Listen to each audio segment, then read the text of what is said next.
Dun dun dun dun dun dun dun dun dun dun dun dun dun dun dun dun. Bum bum bum bum bum bum bum bum bum. Now, the question is LA being turned into mega? Is Los Angeles turning into mega?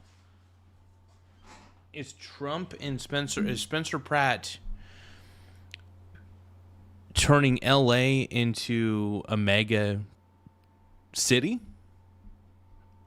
This is the question that's on a lot of liberals' minds. We got Eric Von Erich saying, yes, my brony bro. I hear you. I feel you. 'Cause I need you and I want you crawling underneath my skin like the hunger, like the burning. Now, is Spencer Pratt turning everybody MAGA in LA? I don't know. Is Donald Trump doing it? I don't know. Let's find out. We're going to react to a few videos. But is Spencer Pratt turning LA MAGA? Maybe he is, dude. Maybe he is.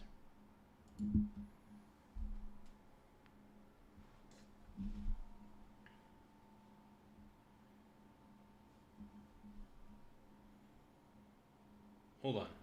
Give me 1 second, though, everybody.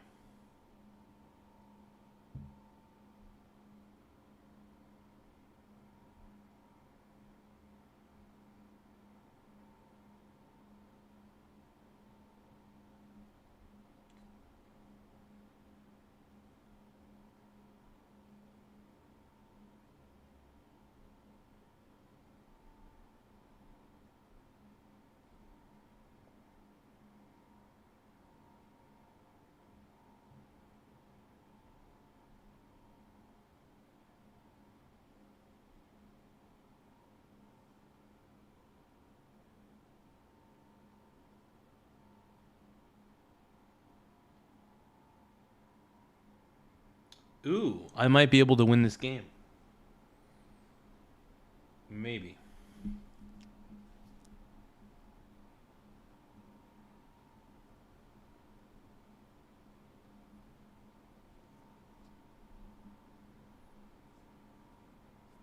This is going to take a few seconds, though. Hold on, I'm playing a chess game. Playing a chess game, bronies. But we're back. I decided to upgrade the audio to 192 kilobits per second. I felt like it's just the right one. It's not too high. It's not too low. It's just right. Yeah, baby. I think Spencer Pratt could turn LA mega. United States to go in and finish the job, as Jack Keane has said, or Charlie was just here and he said. Because I think people are low-key tired. I really do. I think people are low-key tired of the Democrats ruining California. I think a lot of people feel like the Democrat Party's ruined California. And I can't say that I blame them for feeling this way. Oh, 8 minutes ago. Here we go. So here we are at the top of the hour. We anticipate Mayor Bass speaking to her supporters here in the next 3 or 4 minutes. And there you see the latest numbers. We're with our panel, Matt and Jessica. Yeah, I think it's going to be a runoff, man. I think it's going to be a runoff. We'll see. Jessica, to you first. What do you make of what you see? Well, I think the early returns obviously are favoring Karen Bass more than some people expected. I will say that I think a lot of Democrats also in Los Angeles waited to vote because they were waiting to see what was going to happen in the gubernatorial polls. Mm-hmm. And so I think what you may see is that some more liberal votes will come in later, and that could ultimately help Nithya Raman. I think for Spencer Pratt, that might be closest to a ceiling. Matt? Yeah, I mean, look, Spencer Pratt.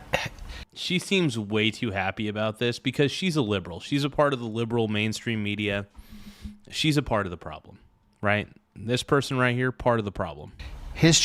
He's probably part of the problem too. I mean, this is like KTLA, probably the most liberal news station I bet out there. Challenge is that he's going for the disruptor vote. And so he needs to get ahead early because Nithya Raman's votes are going to come in later, like she has in her last city council race, and they have the potential to drop him to third. So he needs to build up as big a number now as early as he can. If Bass is reelected, what does that say about Angelino's willingness to tolerate the conditions that they say that they hate? It means that they hate themselves.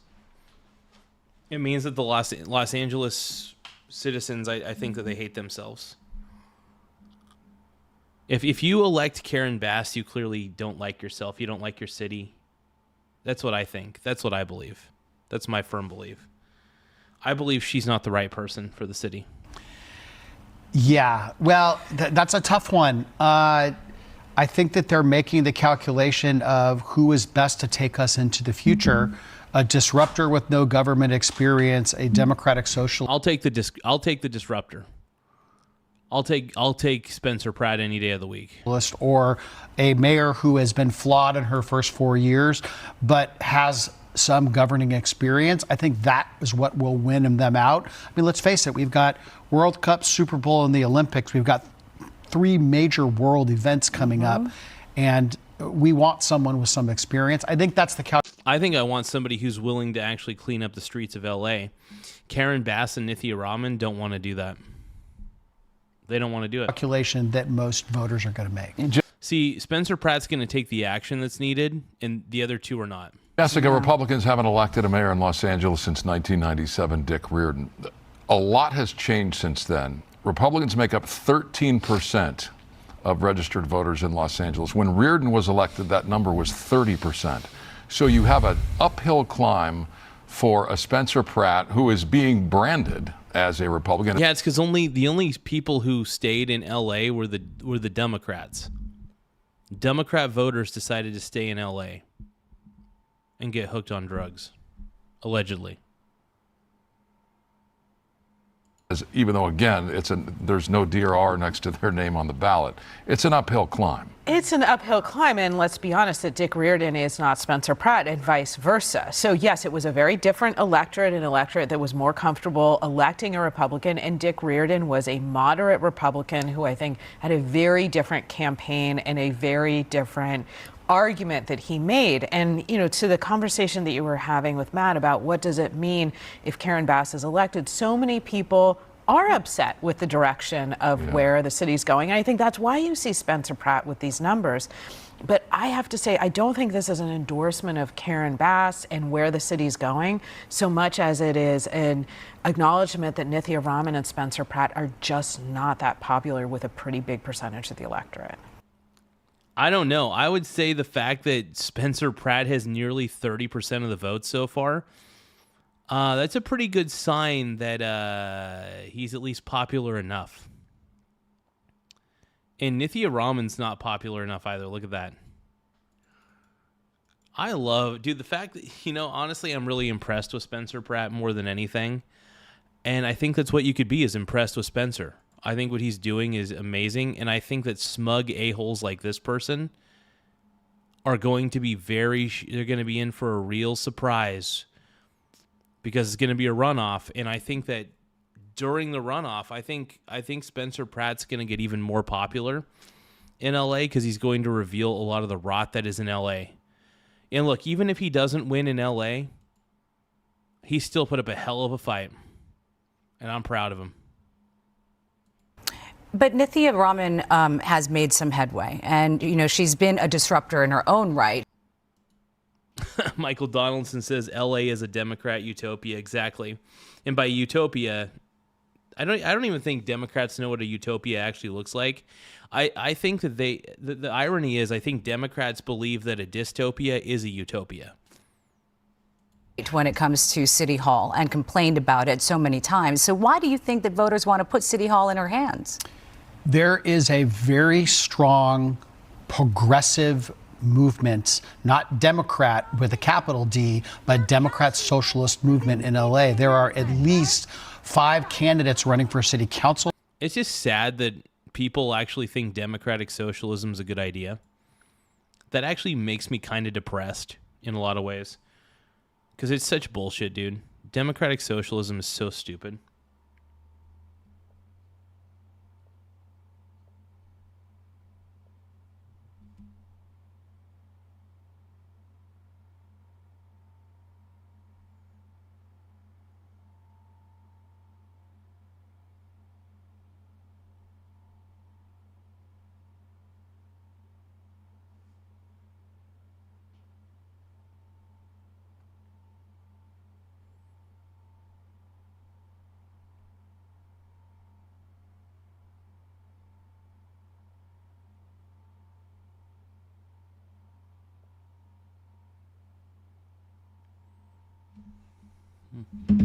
Okay, let's keep going. That are Democratic Socialists. One of the favorite city attorney candidates, Marissa Roy, is a Democratic Socialist. That undercurrent beats strong, and they support Nithya Raman's desire to take the city further left. And that, believe it or not, that... God, I could hear this woman screeching in the background, and she's clearly a Karen. This is clearly a Karen. That's the race that Karen Bass fears more. As we look live now at Karen Bass campaign headquarters, you see Basul. City Councilwoman Monica Rodriguez, who herself cruised to re-election unopposed tonight on stage, along with outgoing Congressman Curran Price and Council President Marquise Harris Dawson. They're on stage as well. And the anticipation here, again, as I mentioned a moment ago, is that Karen Bass will be speaking to supporters at any moment. And it appears as though she's being introduced right now by Councilwoman Rodriguez. And as we wait for Karen Bass to address her supporters here, obviously, you know, this is not a victory speech. You know, the precincts are only under 50% are reporting right now, but she is leading. Do you think that she should feel pretty good about where she is right now and that she could be going to November? No, she shouldn't. In fact, it just shows that her as the incumbent, that's actually really sad. Typically, an incumbent mayor should not be struggling this hard to get reelected.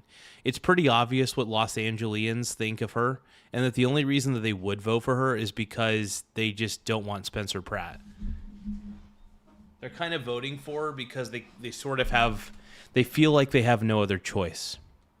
But honestly, Spencer Pratt's a great candidate, man. Oh, man, double tap the screen if you think that Spencer Pratt's going to at least be first or second in the runoff. I think he's probably going to sadly be second in the runoff. But yeah, double tap your screen.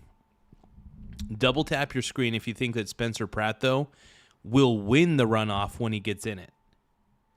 If you guys believe that Spencer Pratt's going to win the runoff when he gets into it, double tap your screen. November? I think that this race is closer than she thought it was going to be. Yeah. I think that when Rick Caruso bowed out, that Karen Bass thought that, you know, whew, I dodged the bullet. And then Nithya Raman gets in and they're like, okay. Spencer Pratt was the wild card, and my God, I'm all for it. Maybe worry a little bit. And then Spencer Pratt took off. Right. So, He was a no, man, it's dude. not. He's a man. She's still going to be worried, but her campaign team is going to keep her on the straight and narrow and have her focused for November. If this ultimately turns out to be a Karen Bass Spencer Pratt duel, fireworks, national headlines, and a mayor's race unlike anything we've seen in Los Angeles. Yes, but I think the race. I still think it's going to be a runoff, man. Based on the votes that have come in already, I think it's going to be a runoff between Karen Bass and Spencer Pratt. That's what I believe. 47.3% of the expected votes are in. There's still more to come. Still more to come, baby. Race that she absolutely would prefer to have as opposed to the race that against Nithya Raman. And I think that Karen Bass would love to see Spencer Pratt's numbers increase, in part because of the conversation we just had. Republicans are 13% of registered voters in Los Angeles. And I think that for a lot of people who might be on the fence when it comes to November, if you look at Spencer Pratt and if you look at his lack of experience, if you look at the lack of specificity of some of his proposals, then I think that he could face some real questions. That's not to say that Karen Bass won't as well, but it's to say that I think that's the opponent she wants. Where he is now, I mean, obviously, if he moves on to the November election, the next couple of months, they'll be developing the specificity of his campaign, right? But now it has been mostly about the Palisades and about this dissatisfaction, the homelessness, and so forth. But what do you think it is other than that that is making him connect to voters that maybe perhaps, Nithya and Karen are not able to do? I can be very Because I think a lot of Democrats in Los Angeles are sick and tired of Democrats. Michael Donaldson says probably a lot of later, Mr. Donaldson. Good to see you on the chat, man. Sorry I haven't been interacting with the chat that much. Warlight 2 says Spencer Pratt will make everything overly expensive. Oh, no, dude.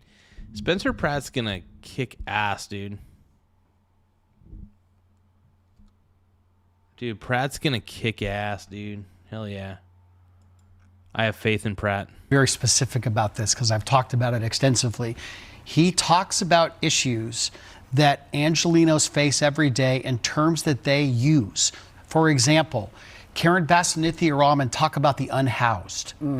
Nobody in LA talks about the unhoused. They're the homeless. And I don't mean to speak pejoratively about the homeless, but nobody says that's what bureaucrats say. That's what politicians say. He has been able to bring politics down to the personal level, and people they're not happy with the way things are in LA. So, and can you blame them though? You can't blame people for being unhappy with the way that things are in LA.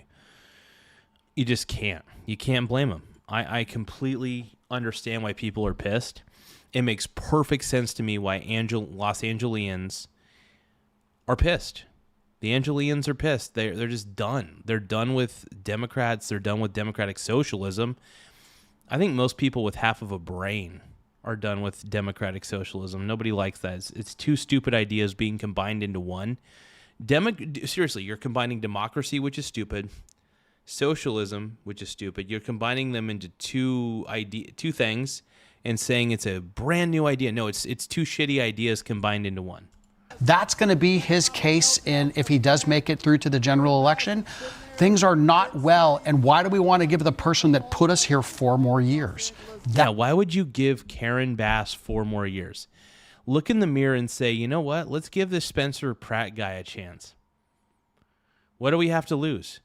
If we let Karen Bass run our stupid city for 4 more years, we're just going to have more of the same bullshit.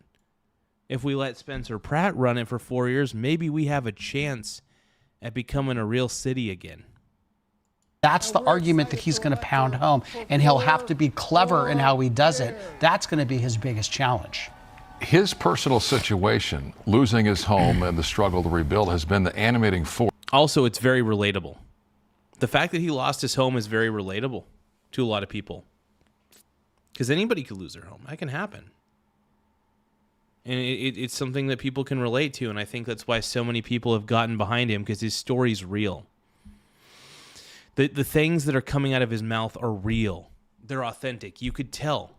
People can tell who is authentic and who is fake. I take one look. I listen to Karen Bass, and I know she's a fake person. I listen to Spencer Pratt, and I got to admit, he feels and sounds extremely authentic. And I love him, man. I love Spencer Pratt. Force of his political brand. Does it have the legs to make it to November? Does there need to be more substance there to put up a campaign that's competitive against an incumbent? I think yes, but obviously, as we talked about, it's just so hard to get over those registration numbers. I mean, when you actually get Angelenos going to the polls in November, I just don't think there are enough Republicans, even if Spencer Pratt comes out with a 17-point plan and 15 subparts, and he is able to speak concretely about his proposals. I still think you have that registration hurdle. There are too many people in LA who just, regardless of who the candidate is, I think will not vote for somebody who's associated with the Republican Party, particularly now. Matt. See, I don't know about that, dude. The fact, by the way, the fact that Spencer Pratt right now has 30% of the votes out of all of these candidates shows that LA wants a change. So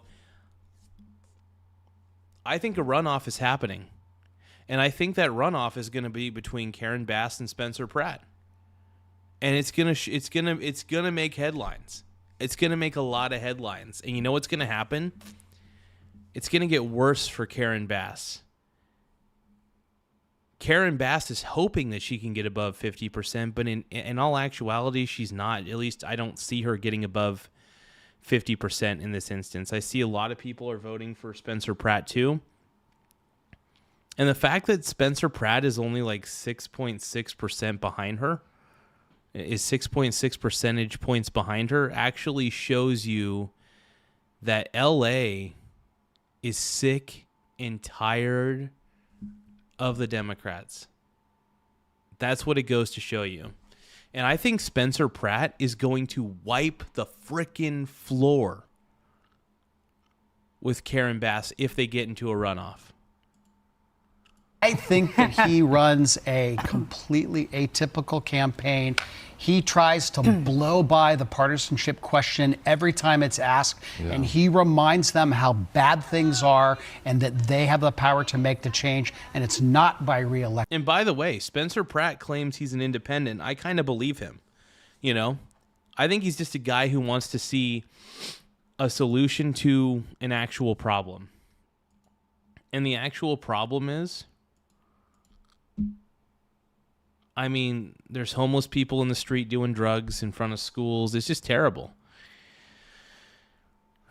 If you guys think that Spencer Pratt is going to win the runoff, if a runoff actually happens, double tap your screen to like the stream.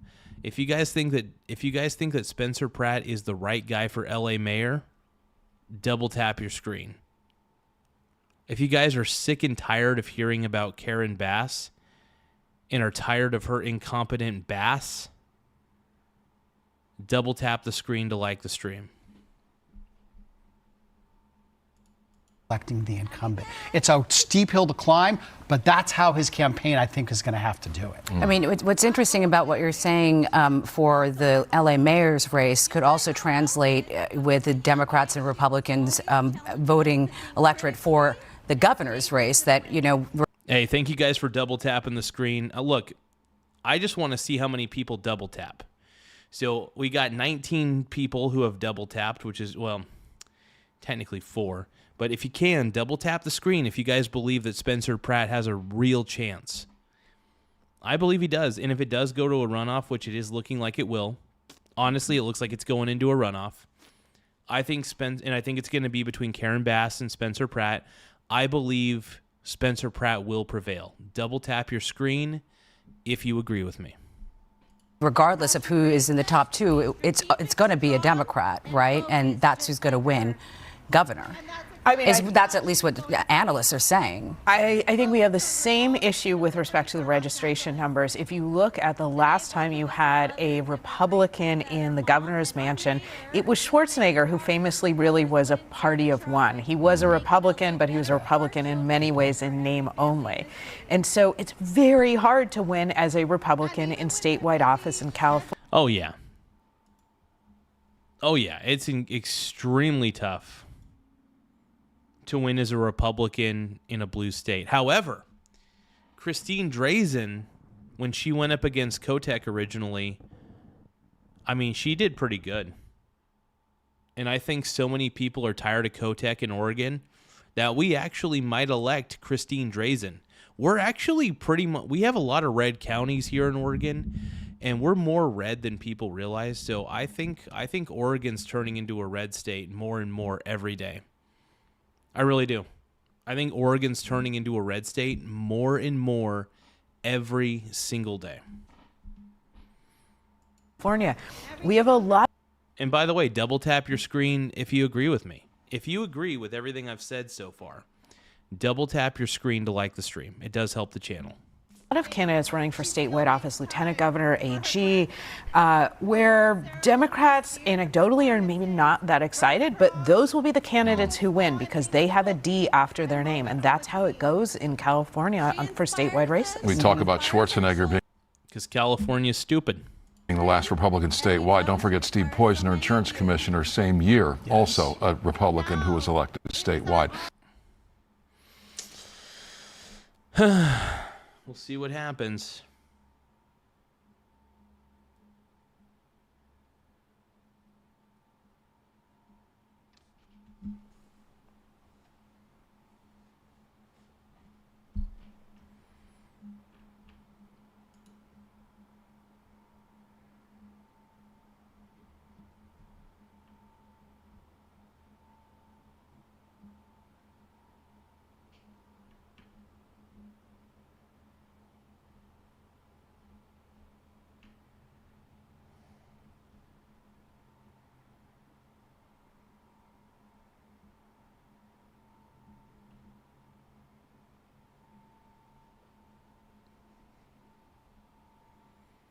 Give me a few seconds, you guys. I'm looking into this a little bit.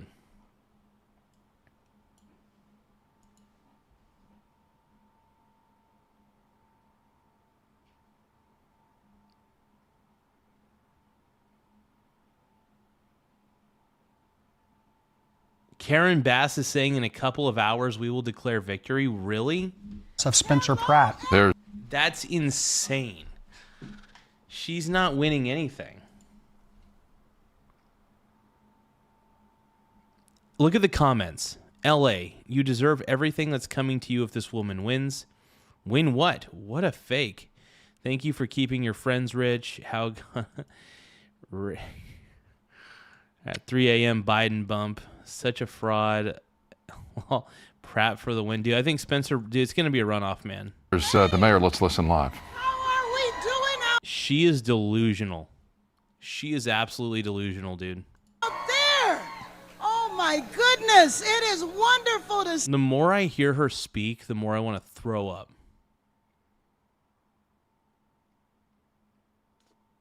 Spencer Pratt's killing it, by the way. See so many people. How are we doing tonight? Are we God, she even moves like a villain. gonna win tonight? I will.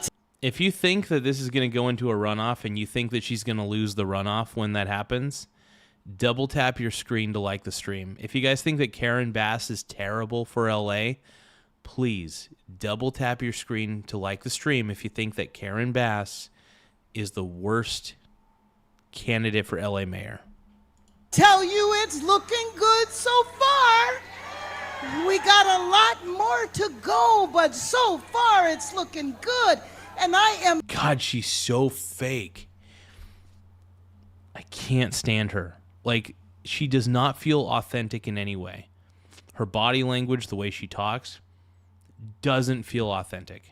So glad to. I listen to Spencer Pratt speak, and I feel like he means every word he's saying. His tone feels right. Her tone, it feels performative. It just, the whole thing feels goofy and off. Be here with everyone on a. I just don't think she's going to win the LA mayoral race. I think it's going to go into a runoff with her and Spencer Pratt, and Spencer Pratt is going to win the LA mayoral race. And I think it will be a landslide. Night, in a couple of hours, we will declare victory. In a couple of hours, she's going to declare victory. Dude, it's looking like it's going to be a runoff. I don't think you can declare victory if it's going to be a runoff. She's insane. She's out of her mind. And let me just say, first of all, let me thank everybody standing behind me because this is my family, my whole family that are here. My two grandsons in my first campaign, they're now taller than me. My nieces and nephews who have grown up over the last few years. Let me just say that we can't do anything without our families. Our families who put up with all that we have to go through when we choose public God, she's a terrible communist, dude. The problem is she's a communist. life. And I just want to take a minute to tell you how much I love you so much and appreciate you for standing there with me throughout thick and thin, and everybody here for your support. We have led a grassroots campaign because we want to bring change to our city, and that's what we've been doing, and that's what we're going to continue to do. I want to thank the elected officials who have stood with me. I want to thank the leaders of community. Yuck.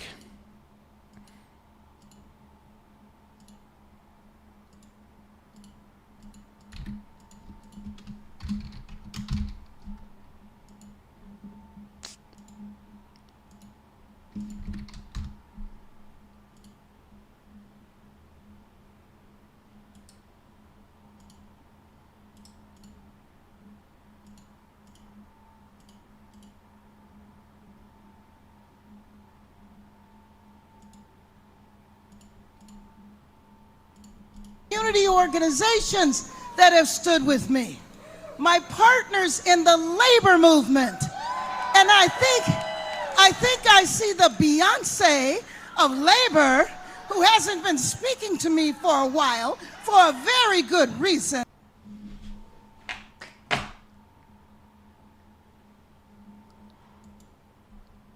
Warlight told me to look outside my window. Well, what do you want me to look at? Let me know what you're talking about, Warlight, you creep. Frickin' creep. But I am so glad that she is here today. That is Yvonne Wheeler, the head of the County Federation of Labor, because we are a union town, and we are a town that understands that union jobs are the way we deal with affordability. And David Green over there from SEIU 721. And let me just say, we also have leaders of the business community here, because it takes the business community, the labor community, grassroots organizations. We can have the city that we know we all deserve. Los Angeles is where I was born and raised. Los Angeles is the city that I love. Los Angeles is the creative. Wait, I thought she like hung out in Cuba and stuff and got trained by like communists and stuff. I think she also loves. Don't forget to say that you love Cuba, though, allegedly. Capital of the world, where we dream and we make our dreams come true, where our industry. Honestly, it's where nightmares come true too. LA is where nightmares happen. Honestly, if you, I will say this, LA, Los Angeles, this is just a warning. It's not a threat. It's just a warning. If you guys elect Karen Bass, I believe she's going to do a poor job. Because she's already been doing a poor job. If you elect Karen Bass, that's on you. And if LA turns into a huge dumpster fire, even more than it already is, by the way, it is a dumpster fire, but it might be even more of a dumpster fire here real soon. Okay? You guys is that making sense? Double tap your screen if what I said made sense. Was leaving, but we're bringing it back. We're bringing it back because we understand the good jobs and the business opportunities that come from the creative industry. We're going to build a city where parents and kids do not have to navigate tents, because in the nation's second largest city, there should never be anybody that is sleeping. She hasn't won anything. She said in a couple hours we will declare victory. I don't know how. Because how can you declare victory Like, seriously, how can you declare victory when Spencer Pratt is right on your tail? Los Angeles cannot be this stupid. Karen Bass cannot be this stupid. She does realize that her bid is in jeopardy. Her bid for mayor is in jeopardy. Like, she needs to realize that. It's not like she needs to realize that she can't. I can't believe she's being that cocky. Like, I really don't think she needs to realize how unpopular she is. Like, she's extremely unpopular. The only reason people are voting for her is because they feel like they have to. Because they're Democrats and they don't know any better.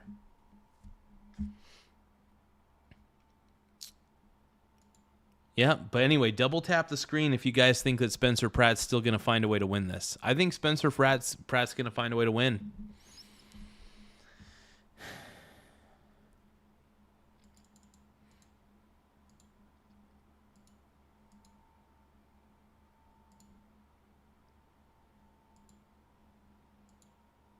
California's mail-in vote is expected to give Democrats a boost. Really? Huh. Interesting.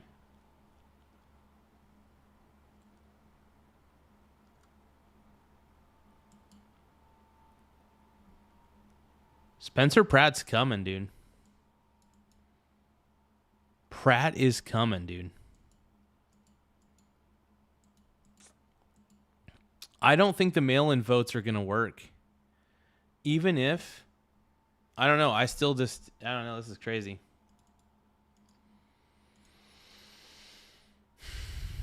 But we're going to get a pretty good idea of how this ends. I think it's going to end in a runoff, and I think Spencer Pratt and Karen Bass are going to be in a runoff. On our streets. We are a city that can deal with this, and we have been doing it, and we are going to continue. We are a city where things have been not affordable over these last few years, but we're going to continue building the housing that we know we are needed in this city. 42,000 units are already underway, and in the next 4 years, we're going to finish those 42,000 units because we know that that's the key to affordability. And we are a city that is unified. You just think this Saturday marks 1 year from the dark day in our city when we all had to face the raids by ICE. And they thought that they were going to divide our city. But nobody divides Angelenos, right? Because we... I mean, you clearly have.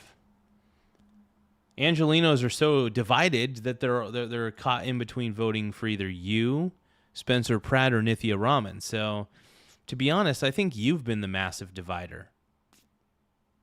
You've made Angelenos so angry that they're willing to vote for Spencer Pratt. Like, let that sink in. You're not all that in a bag of chips, okay? You are not all that in a bag of chips, okay? Stop it.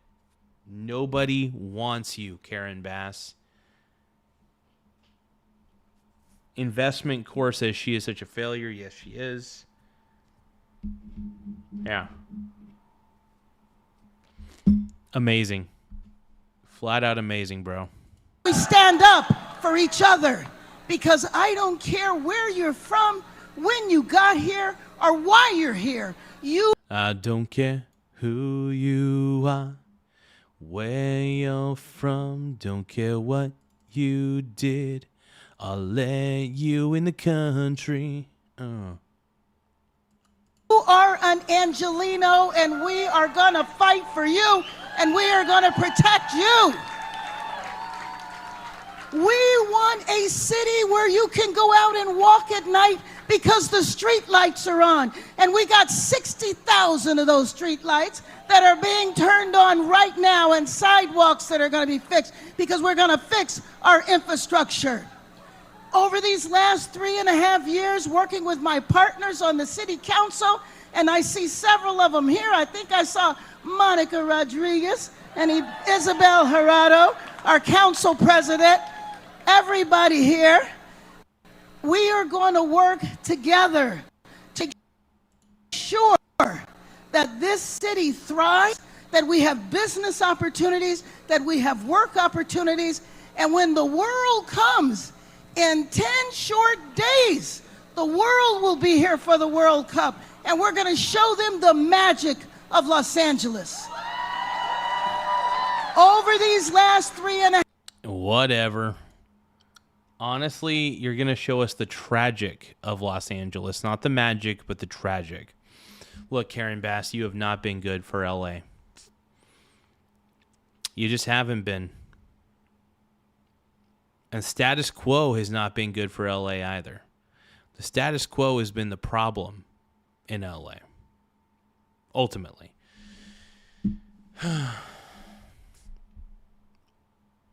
Crazy.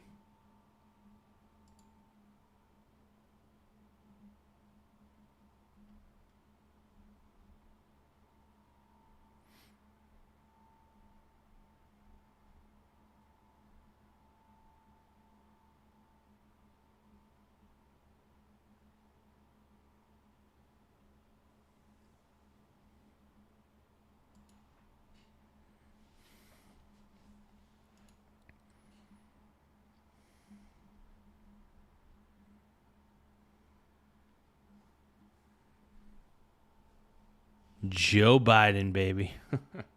If you guys can, though, double tap the screen to like the stream. The more likes we get, the better. It does help the channel grow in a lot of ways. Once again, please help us. We're a smaller channel. Double tap the screen to like the stream. We're trying to see how high we can get. How high can we get on the likes? 3.5 years, we have laid a foundation, and we're going to build on that foundation because we know what a city we have and what a city we can be. And let me just say that tomorrow begins the second half of this journey. Now, you stood with me for the first half. Will you stand with me all the way? Will you? Nope. I never stood with you on the first half, and I will not stand with you in the second half.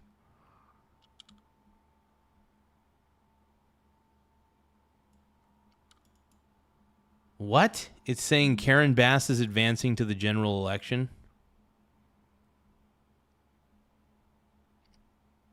What? Hold on.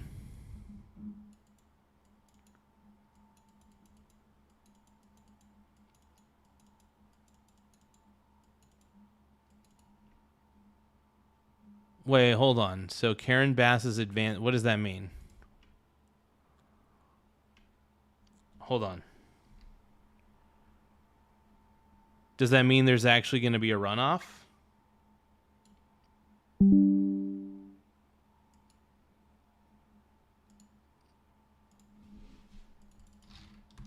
Hold on.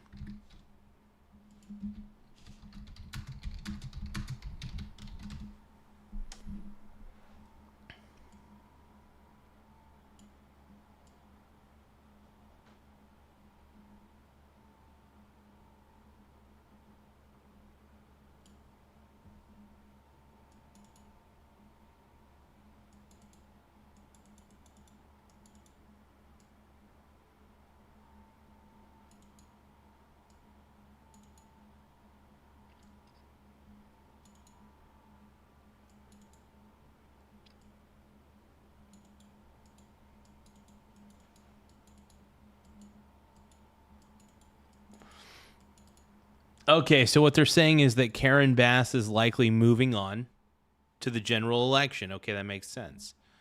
So Spencer Pratt, I think Spencer Pratt's coming in second, man.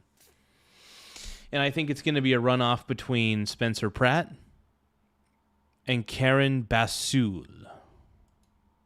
You stand with me all the way. What happens when we fight? What happens when we fight? Well, you guys are not winning. You guys aren't even fighting. You're deceiving. That's my problem with you all. You're deceiving. That's my opinion. Let me just tell you, that's what we've been doing over these last few months. We've been fighting because we're not going to let somebody turn back our clock. We are not going to do that. We are going to continue moving our city forward because this is the greatest city in the world. And I just want to tell you from the bottom of my heart, Yuck. I love you. I appreciate you. I appreciate you for believing in me. I appreciate you for standing with me when others doubted me, because you know who I am. I have devoted my entire life to serving the city that I love, where I was born, and I'm going to continue to do that all the way to victory in November. Thank you, thank you, thank you, thank you. All right. Yeah, she's terrible. Dude, look at the comments section. I do not see one positive comment about Bass. Let's just take a look at the newest comments. There's 112 comments. We'll dissect this. More of her empty big tank. What she is really saying is more taxes and fraud. Absolutely disgusting. I have to believe it's fraud because people actually voting for her is worse. What has Karen Bass actually done? She cut funding for firefighters in Los Angeles faced devastating wildfires. She allowed disrupted protests and unrest on college campuses that many felt, she failed to get a handle on the riots and disorder across California. Well, she can't really do much across California, but she could have figured out what was going on in her city.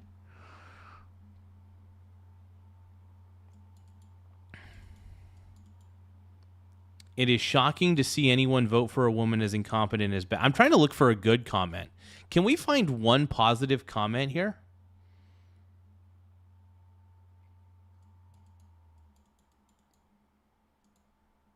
Wow, dude, look at this. I'm looking at the comments. There's not one positive comment about her.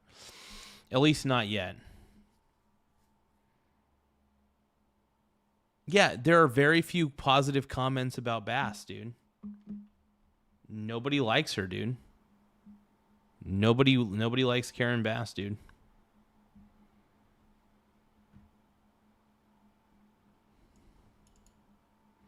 LA is in trouble if she wins. These people deserve what she puts out. She is so fake.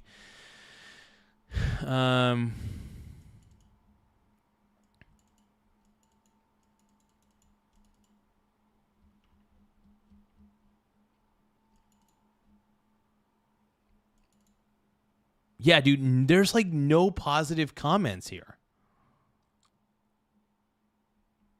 Like, seriously, there's like no, like, here we go. Congrats, Mayor Bass. Okay, so we got one comment so far out of these 100.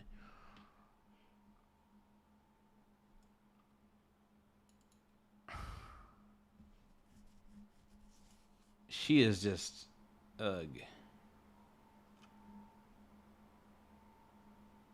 Don Mish says, get rid of the troll Warlight. Warlight's always trolling, dude. I'm just going to let Warlight say what... Just ignore him. Just ignore Warlight. He's a low IQ person. Warlight, too, is a low IQ individual. Don't pay attention to him. I mean, you could pay attention to him, but he's low IQ.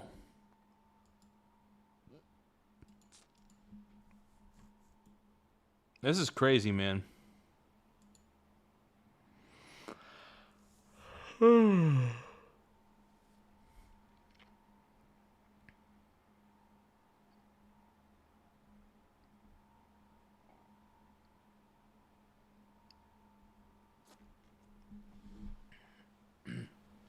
I just don't know how anybody could be dumb enough to vote for Karen Bassul. I mean, how can you vote for Karen Bassul?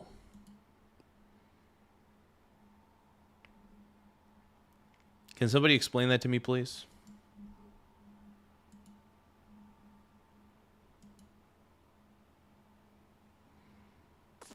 I mean, Spencer Pratt's really kicking ass, though, dude. The fact that he has 30% of the vote so far out of the 3 candidates, that's honestly really impressive. More than people realize.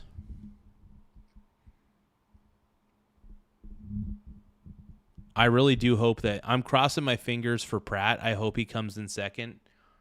Or the reason is because it doesn't really matter. As long as there's a runoff. We need the runoff.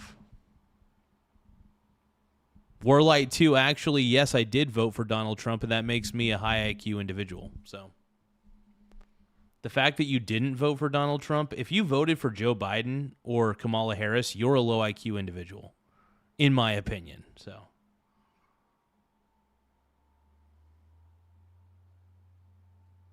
Oh, ex-LA Mayor Eric Garcetti weighs in on the primary election. We want to give you a closer look at those numbers right now. We have Karen Bass leading with 37%, Spencer Pratt with 30%, and Nithya Raman showing 20%.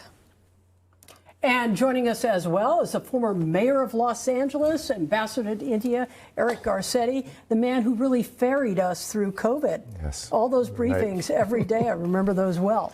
Remember it like it was yesterday. But, you know, this is an interesting. Ew to this whole panel, dude. Evening. And, you know, one of my pieces of advice for all the candidates is, as passionate as things get in this moment, and of course in a runoff, is the next day when we have a winner down the line is reach out to everybody who ran. I mean, I think anybody who is willing to run for office in these divisive times when politics are so vicious and you put so much of your personal life at stake and you get attacked every single day, we need good people. And I was very pleased. You know, every opponent I ran against became a part of my administration, including Wendy Gruhl, who's a dear friend and helped us with homelessness policy, and Kevin James, who was one of my opponents, came in as the president of the Board of Public Works, and Jan Perry headed up one of the departments.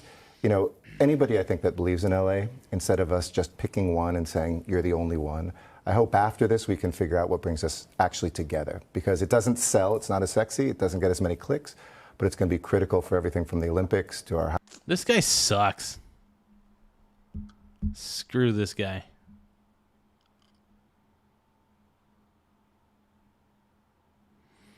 Maria Bartiromo unloads on Jill Biden in a brutal on-air takedown. Then there's this, Maria. Former First Lady Jill Biden's book tour is rolling along, and she's defending her decision to back her husband's. Oh, make sure you guys double tap the screen if you think that Jill Biden's the worst wife of all time. If you guys believe that Jill Biden is the worst wife of all time, double tap your screen if you agree. Let's go. Push for a second term despite concerns about his health. Watch. You know, as I look back, would I want to put Joe through the hurt and the pain that we felt during that time? Never. Never. I mean, it was so hurtful. And so it sounds like you're saying if you could do it all over again, you probably would have encouraged him to be a one-term president. But it had to be. He should have been a zero-term. He should have been a zero-term president. He should have never been president to begin with. I'm not saying. Look, I'm just saying because he was a bad president. That's why I don't think he should have been president, because he was a bad president. And I'm just sad that people voted for him. It blows my mind that people voted for Biden. It saddens me. It just showed how dumb America was at the time, allegedly. Be his decision, Craig. It had to be his decision alone, because he had to live with that decision the rest of his life. Now, the former First Lady also brushing off criticism by some in the Democratic Party who say that it was reckless for Biden to run again. She was also asked about Biden's obvious decline that the nation witnessed. Special Counsel Robert Hur, as you probably know, he described the former president, quote, as an elderly man with a poor memory.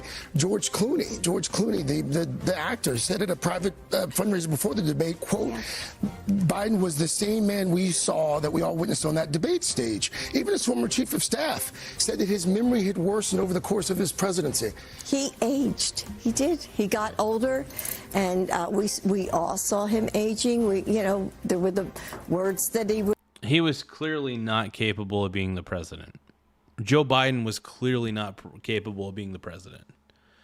Period. End of story.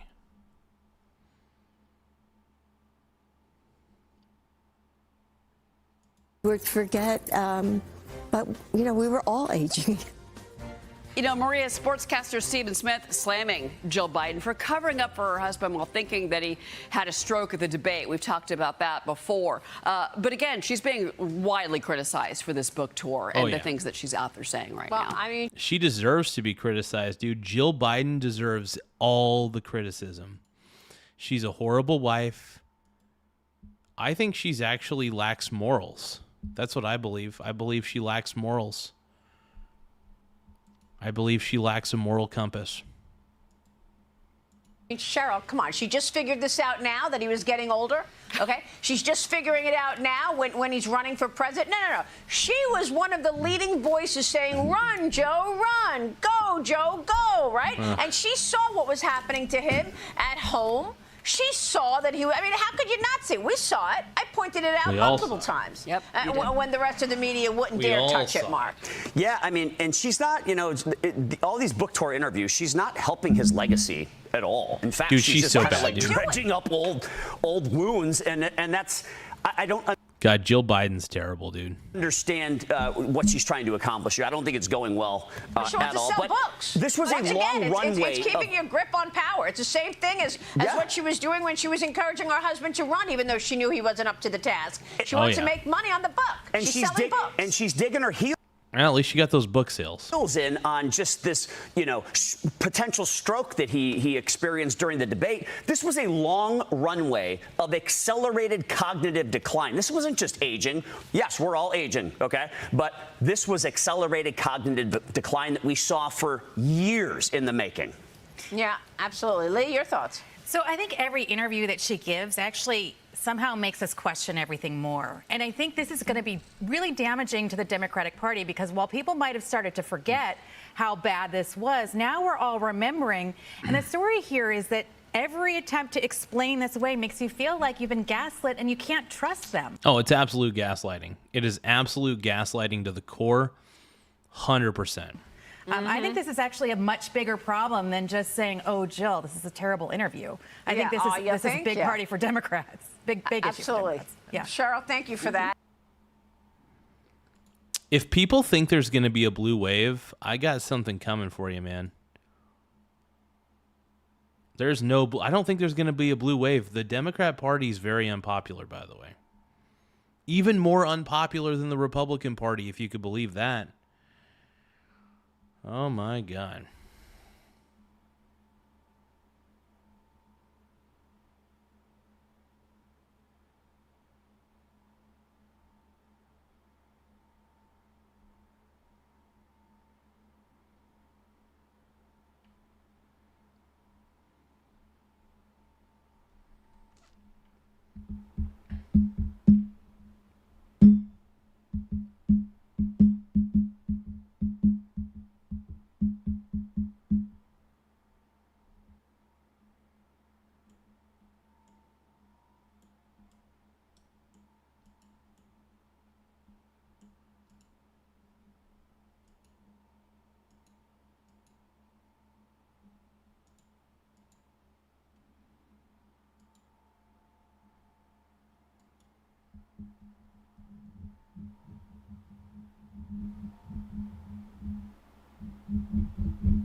CBS LA, let's take a listen. A breakdown of the races tonight. CBS News' Executive Director of Elections and Surveys, Anthony Salvanto, joining us now from the Decision Desk in New York. So, Anthony, thank you for joining us tonight, as late as it is back there in New York.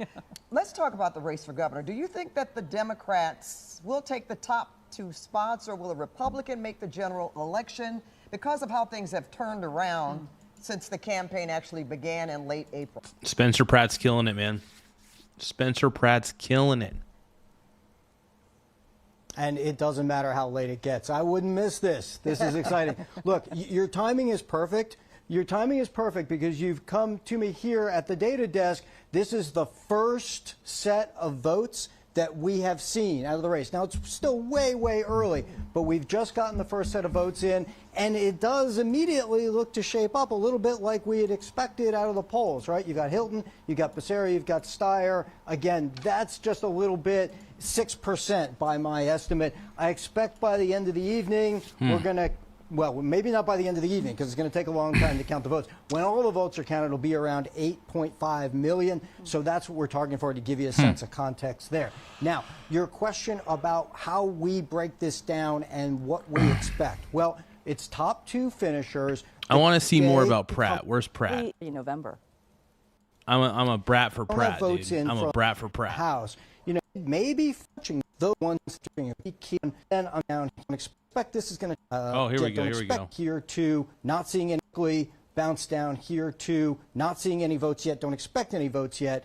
L.A. mayor. Whole nation's watching this one too. It's really interesting race, but I expect this is going to take a while to count. I expect that we'll see some votes tonight, but certainly not all of them in that contest, guys. Yeah, Anthony, it reminds me of 2022 when Mayor Bass ran against Rick Caruso. Sure. And before we went to bed, we thought Caruso had the race, but L.A. had not come in with the votes being counted yet, and then things.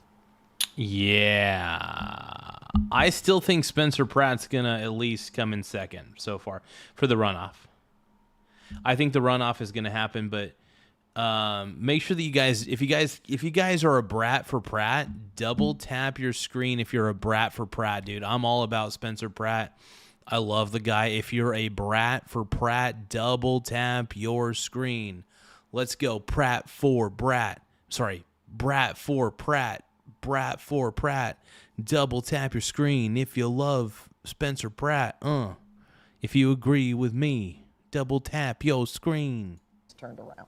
So oh yeah. About that. No, yeah. Yeah. Oh my yeah, that's God. definitely, look, it's very typical for California, just to remind folks, right? Sometimes if you see big blowout races, 60-40 somewhere statewide, you can make those projections. But in tight races like you're seeing for governor and here in LA mayor, you're going to need to see a lot more votes, I love guys. the word tight. All right, Anthony Salvanto for us live Love when from New things are York. tight. Thank you so much, Anthony. We'll be checking in with you throughout the night. And our election night coverage just getting started tonight. That's right. Juan Fernandez and Rudabeh Shabazi join us now. But yeah, you guys got, if you guys can, tap the like button. The more likes we get, the better. Yes, tap the like button. It does help the channel grow in more ways than one. Tap the subscribe button, tap the like button. Get it going, bro. To tell us what's still ahead. That's right, Pat and Susie, we're taking a deep dive into some key races tonight. We'll have in-depth analysis from our political Laugh out experts. loud. But yeah, you guys, please subscribe to the channel. Please subscribe. We need more subs, dude. We need more subs. King Yeti gifted a happy poop, yum yum. Happy poop, yum yum. Happy poop, happy poop, happy poop, yum yum. Happy poop, yum yum. Happy poop, yum yum. Laugh out loud. Happy poop, King Yeti. Everybody give a shout out to King Yeti L8X. Thank you so much. We got to do the happy poop dance, though, dude. If we don't do the happy poop dance, we're not doing it right. Happy poop. Laugh out loud. Happy poop, yum yum. Happy poop, happy poop, happy poop, yum yum. Happy poop, yum yum. Happy poop, yum yum. Happy poop, happy poop, happy poop, yum yum. Oh my god, oh my god, oh my god. Happy poop, yum yum. Happy poop, yum yum. Happy poop, happy poop, happy poop, yum yum. Thank you, Yeti. Laugh for out that. loud. Thank you for the happy poop yum yums, dude. Everybody give a shout out to King Yeti for gifting us all these happy poops. If you guys want to be like King Yeti and gift a happy poop yum yum, feel free to tap the gift button in the lower right-hand corner and then tap the happy poop. That's my favorite gift, by the way. Happy poop is my favorite gift. And send me a happy poop yum yum. That's what I'm all about, bro. Let's keep going. Plus, the first results are coming in right now in the governor's race, and you can see Steve Hilton is ahead with 27.7% of the vote, followed by Oh Javier my Becerra. God, Steve Hilton. Let's take a look and see. Karen Bass is advancing to the general election. That's what's projected. Laugh out loud. Oh, thank you, King Yeti, for the. Oh, dude, King Yeti sending a bunch of 100s. King Yeti really wants this gift goal to happen. King Yeti. Oh my Laugh out loud. God. Thank you, King Yeti. My brony bro. Texas Jane just sent a happy poop, dude. Happy poop, yum yum. Happy Laugh out poop, loud. Yum, yum. Oh, Jimmy sent a happy poop, dude. Thank you, Jimmy. Thank you for sending a happy poop. Everybody give a shout out to Mr. Jimmy. Thank you so much for the happy poop yum yum. Anytime you guys send happy poop yum yums, dude, it's my favorite gift. So Laugh out loud. We appreciate all the happy poop yum yums. Happy poop is our favorite YouTube gift. So if you click the gift button and send a happy poop, it'll make my day. Send as many as you want. But happy poop is my favorite gift of all time. Happy poop yum yum. Happy poop yum yum. Happy poop, happy poop, happy poop yum yum. Jimmy's asking if he could become a mod. Sorry, we don't have any mods on this channel. We don't do that. But I appreciate you asking, Jimmy. I love you, bro. But if you want to send me happy poop yum yums, feel free, bro.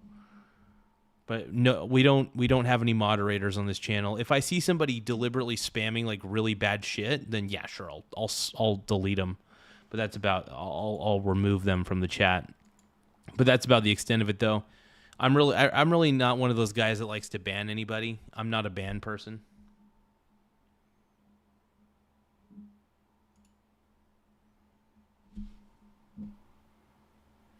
I need more water. Laugh out loud. Jimmy, thank you so much for the happy poop yum yums. I appreciate it, bro. Hey, everybody, thank you guys. Oh, we have 4 more minutes left. 4 minutes and 52 seconds to reach our goal. We got 27 out of 50 gifts. Oh, King Yeti sent a star. Laugh He's out sending loud. multiple stars. He's going to help us get to our gift. Thank you, King Yeti. I appreciate you, man.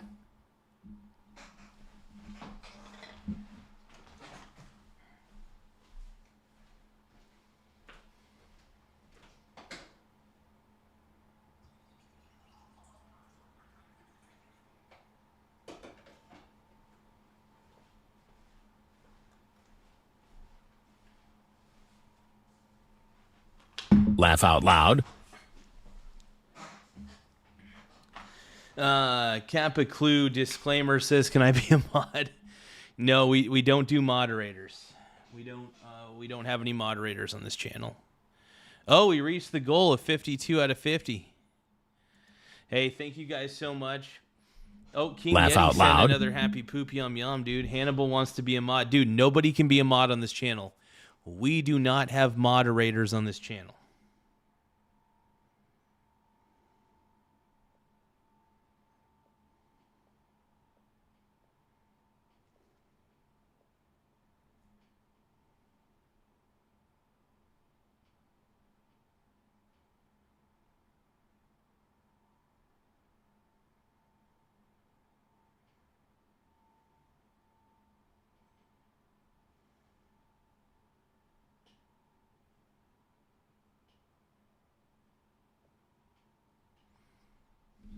But yes, happy poop is my favorite gift of all time. Thank you guys for those gifts, though. Thank you guys for helping us meet the goal. I want to give a shout out to King Yeti. Thank you for those. Thank you for the gifts. Thank you, Jimmy, for the gifts. Thank you, Texas Jane. I appreciate it. Jimmy, you're the man. King Yeti says, had to come in and drop some jewels. Always see you. And when I do, love the dance, man. Thank you, bro. Thank you, King Yeti. Happy poop, yum, yum. Happy poop, yum, yum. Happy poop, happy poop, happy poop, yum, yum. Happy poop, yum, yum. Happy poop, yum, yum. Happy poop, happy poop, happy poop. Happy poop, yum, yum.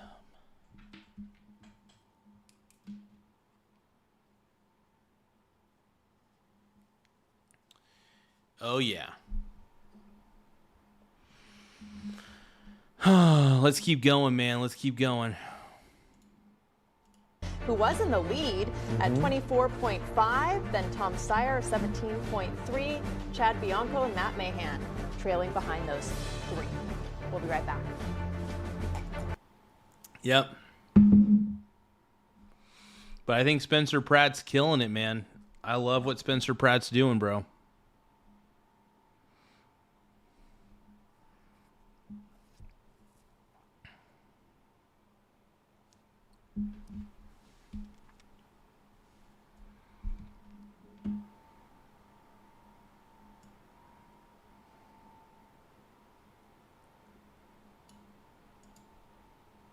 laugh out loud. Oh crap, dude! ET has been a member for 3 months. Everybody, let's give a round of applause to ET, baby. Hey, thank you for becoming, of course, a VIP member for your 3rd month. I really do appreciate it, ET. You're a very loved member of this channel. We think about you. I think about you all the time, ET. I think about you all the time. Wake up, it's a brand new day. Everybody's gonna sing this storm away. So go along and lead the way.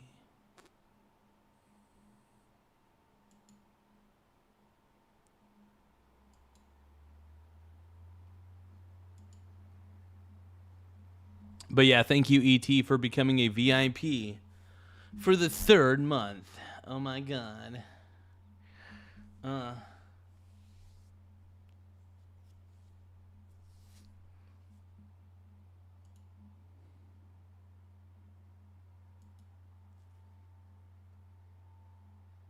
But yeah, everybody give a shout out to ET, baby. ET's so sexy.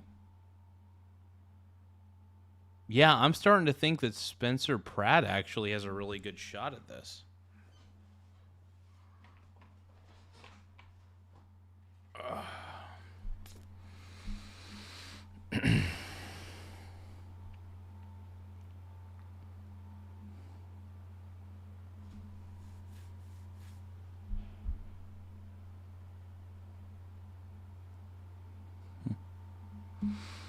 And we'll see what the results end up being, though.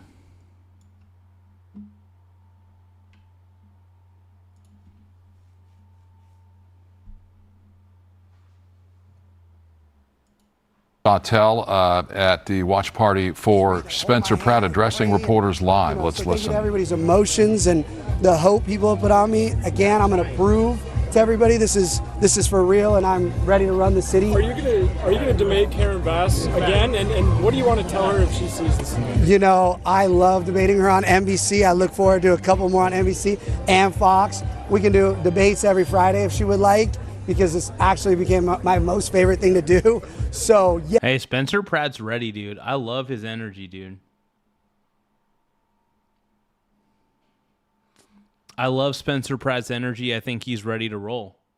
If you guys think that Spencer Pratt's going to make it into the runoff with Karen Bass and he's going to win in the runoff, double tap your screen if you got Spencer Pratt fever. Oh, yeah, I do. I love Spencer Pratt. Spencer won? Really?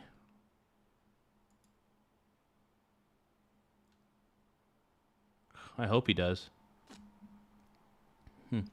So 49.1% of the expected votes are already in. There's 401,000 still remaining is what it says on this NBC News thing. But I will say, Spencer Pratt definitely has a pretty good lead on Nithya Raman. I don't think a lot of people voted for Raman, and I think it's going to come down to a runoff between Spencer Pratt and Karen Basul.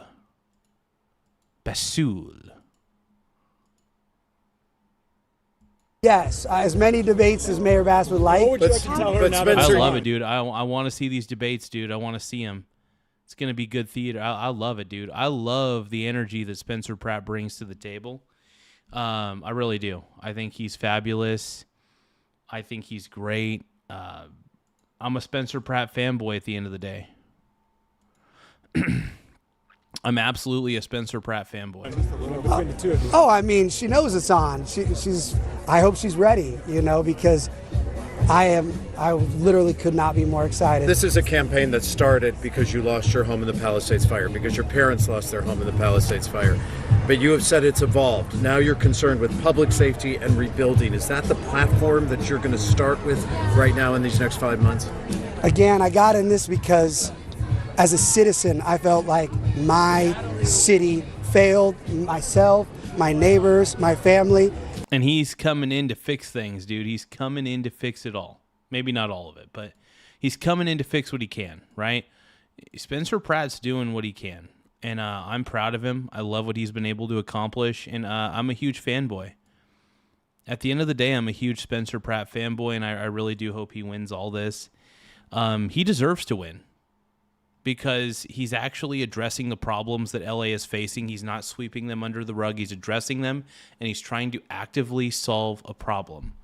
And so for that, I want to thank Spencer Pratt for trying, for at least acknowledging the problem. Nithya Raman and Karen Basul, they think they got lazy. They're like, oh, I'm a Democrat. I don't need to prove myself. I could just mooch off the taxpayers and not do anything. That's the Democrat way, man. That's basically, in my opinion, that's the Democrat way.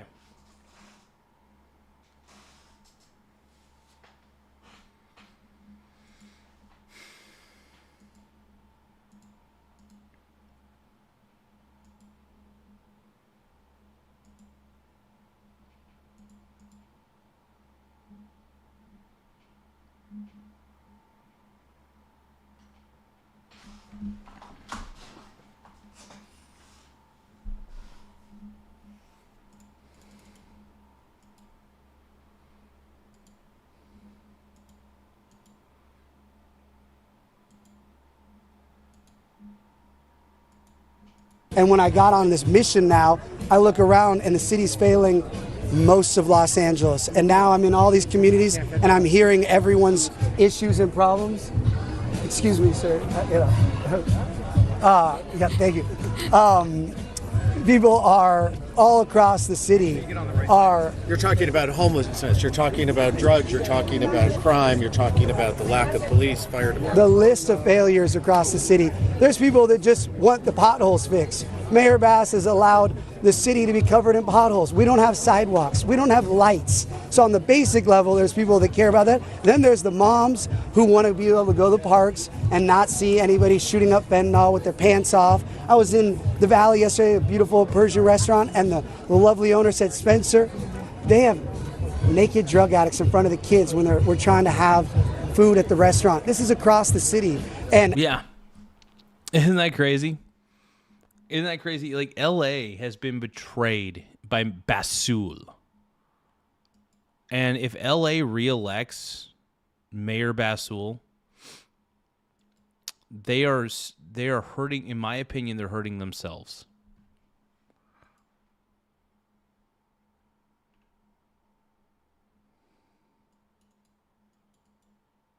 They're hurting themselves. I think it's going to be between Spencer Pratt and Karen Bass.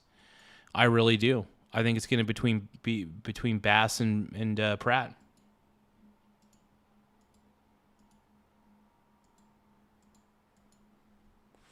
What do you guys think? Again, as mayor, I'm going to help these homeless people, these drug addicts. Right now, this idea that it's just we need more beds, I agree. We do need beds in treatment facilities, mandatory. Yeah, mandatory treatment. If you here's the thing, if you're shooting up fentanyl or crazy hard drugs in public, you need to get arrested, and then once you're arrested, you need to go to a rehabilitation center, not jail. Instead of jail, you go to a rehabilitation center if you're doing drugs like that.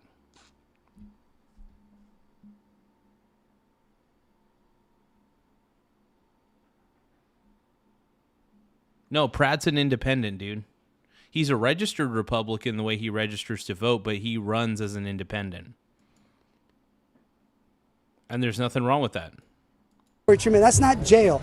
Criminals deserve to go to jail. If you're abusing animals, you're going to jail. If you are doing crimes, you go to jail. But if you're just an addict addicted to super meth or fentanyl, I'm going to get you the mandatory help that these moms come up to me and say, my daughter is not homeless. She has a family, but she needs to get off of meth.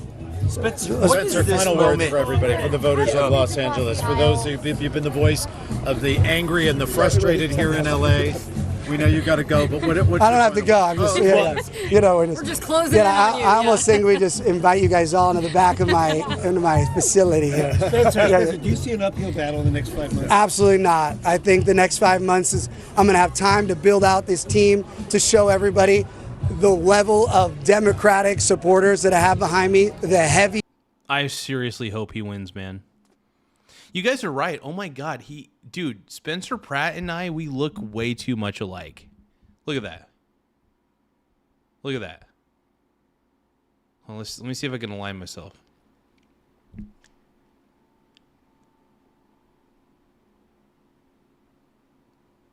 Yeah.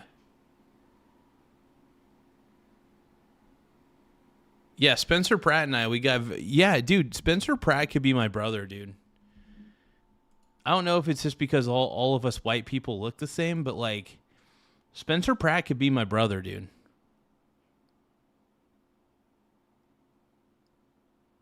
Dude, yes.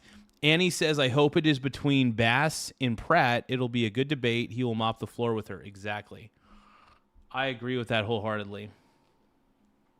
Yeah, the Dems are out of control, and I think the Democrats are out of their mind, in my opinion. I really do. I really, really do, dude.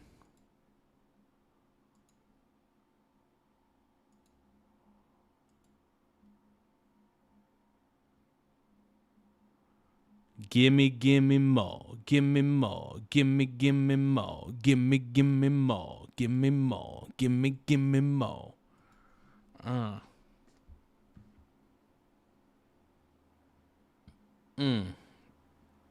Don't forget to double tap your screen to like the stream. Look, if you guys love Spencer Pratt as much as I do, double tap your screen to like the stream. If you love Spencer Pratt, look at that. If you love this man right here, double tap your screen. Yeah. Hitters that are in this room that are all behind me, and I think this idea that I don't represent Democrats and Republicans and independents, anyone that's just a Los Angeles citizen that wants basic quality of life, I'll be able to show that in 5 months. Right now the media likes to say, oh, he's this. I'm not that. I'm an Angelino who said enough is enough, and I had to step up. I didn't know I'd be here tonight, but this is obviously God's plan, and I'm gonna go all the way, and I'm gonna show everybody that I'm their mayor. I'm not gonna... yes, sir. What does this moment mean to you personally? You know, you got into this on the year after the fires. You lost your home. You ran because of what you said you saw that's negligence. So what does this moment mean for you personally? Sorry. You know, I love LA. At the end of the day, what's been resonating and what gets me so inspired is people just want the truth. They don't want to get lied to. They want to know somebody's heart. And all I do is just speak from the heart, and I try to be as true to my... I love it, dude. The man speaks from the heart. I dig it. See, this is why we love Spencer Pratt on this channel. This is why we're, you know, while we're really pro-MAGA on this channel, we're pro-human at the end of the day. We're pro-human. We're pro-animals. We're pro-humans. I love Spencer Pratt. I love his energy. I love the man. I think he's a great dude. I think he's fabulous. And you know what? If I lived in LA, I would vote for him in a New York minute. Authentic self and express how I feel about what I see and what other people see. And I just believe there's a lot of Los Angeles that is so excited to hear. It's refreshing a non-politician. I don't want to be a politician. I wasn't ready. I didn't know I'd be the mayor. But I know what people want now. They want somebody to speak the truth for their communities and fight for them. Whether that's with the new governor, whether that's with the 2 presidents I'm going to deal with, whether that's with the city council. They want a fighter that's going to step up, that knows when they feel like the city fails them or their elected leaders fail them. And I'm ready to be that person for Los Angeles. And you mentioned you have widespread support. You've got, you believe, the Democratic machine, to quote you, already behind you. Absolutely. I love you. Thank you so much. I have a great night. Thank you so much. You've just been listening to Spencer Pratt. An amazing human being, by the way. Spencer mother effing Pratt, dude. I love it, dude.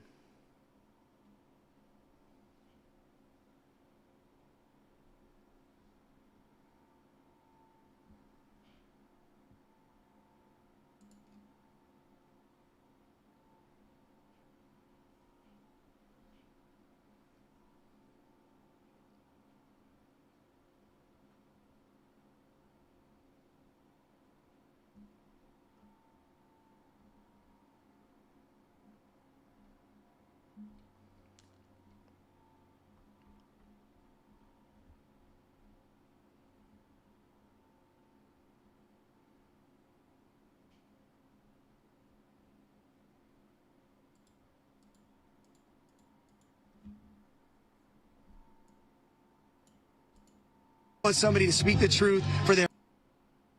We have Spencer Pratt live. So it's going to be a forum for this, clearly. So, What's the next step now, Spencer? What is it so your message can spread to Los Angeles to get you?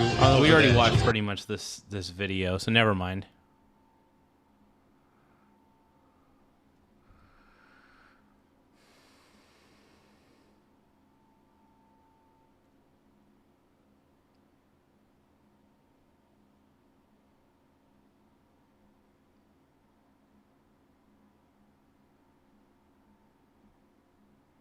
Wait, Kim K's BFF is thrown down. What the hell?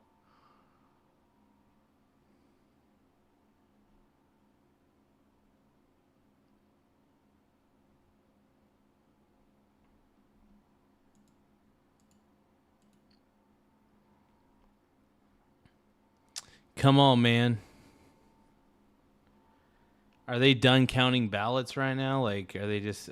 they're probably not going to count them all.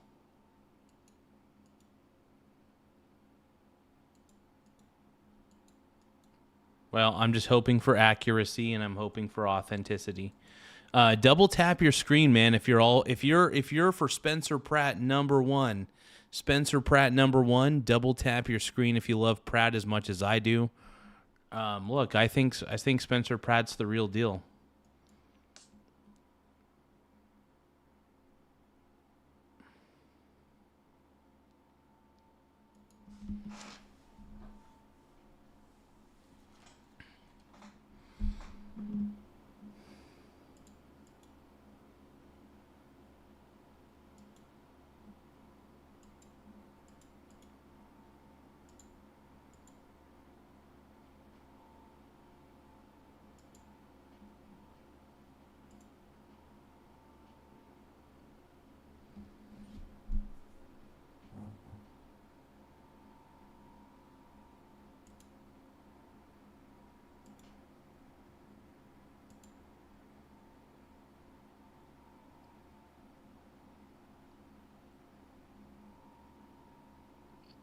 Oh, Fox 11, Los Angeles, let's see election.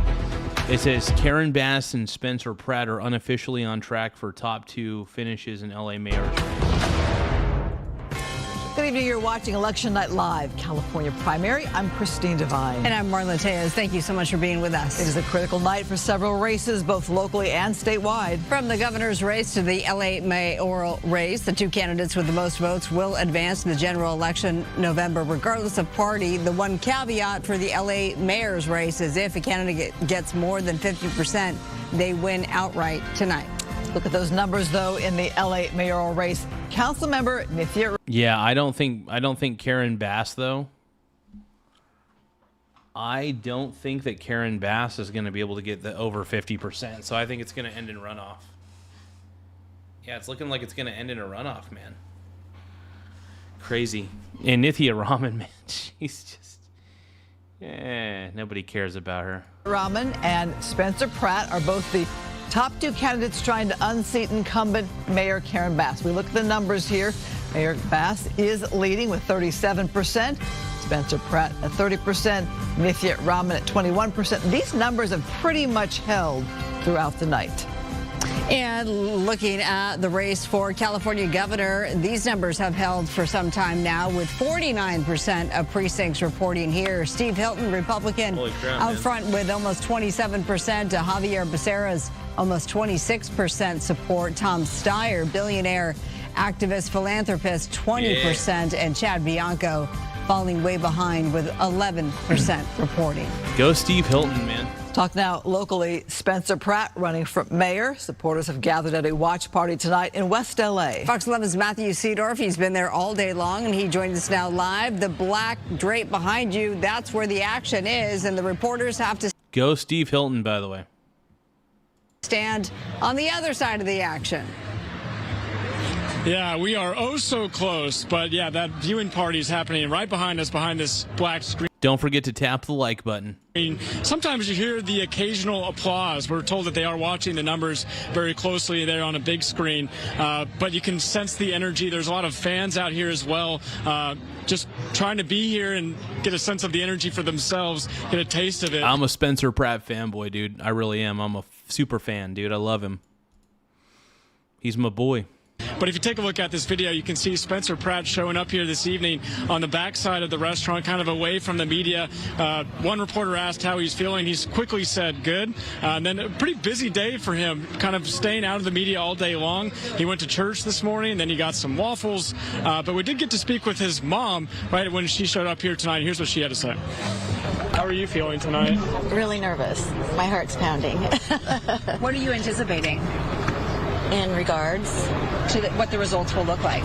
Oh, I think he's for sure going to win. So he actually launched his campaign at this same location about 5 months ago, and that night there were about 2 cameras here. Tonight there was more than 20, and as you can see, Sam Dubin will show you, there's lots of fans out here as well. We spoke with Billy Bush, who came outside. He's visiting this party. He says that the mood in there is very positive, and we're also expecting and hoping that we can also possibly speak and get some reaction from Spencer Pratt tonight as well. We're live. Matthew Give me some Spencer Pratt, baby. Fox 11 News. Matthew, you've been covering the Pratt campaign all along. Are you surprised the fact? Give me Pratt. Give me Pratt. Give me Pratt. Give me Spencer Pratt all day long. I'm going to wear my juicy man thong, and I'm going to say that I love Spencer Pratt. Yo, yo, tell me what you're doing now. Tell me what you're doing now. Tap that like button if you love Spencer Pratt. Yeah, I think he's going to win this LA mayoral race. Of the lack of access to him tonight, was this known when you went to cover him today? Yeah, I mean, the last couple of days, really, he's been staying pretty private, and this venue is really small. So we're kind of under the assumption that it was private. We were hoping that we could possibly get some sort of interaction. But once you're inside there, you can tell that not a lot of opportunities. All right, you guys, we're gonna do what's called a like poll. We're gonna do this again, okay? If you believe that Spencer Pratt is going to win the LA mayoral race, double tap your screen to like the stream. We're at 82 likes currently. Depending on how many likes we get, I could understand where my audience stands. I want to see if my audience is woke or if they're not woke, okay? So double tap your screen if you think that Spencer Pratt's going to win. I want to see how many likes we can muster. We're at 0. Yeah, okay, we got 1 like. Double tap your screen if you think Spencer Pratt's going to win the LA mayoral race in November.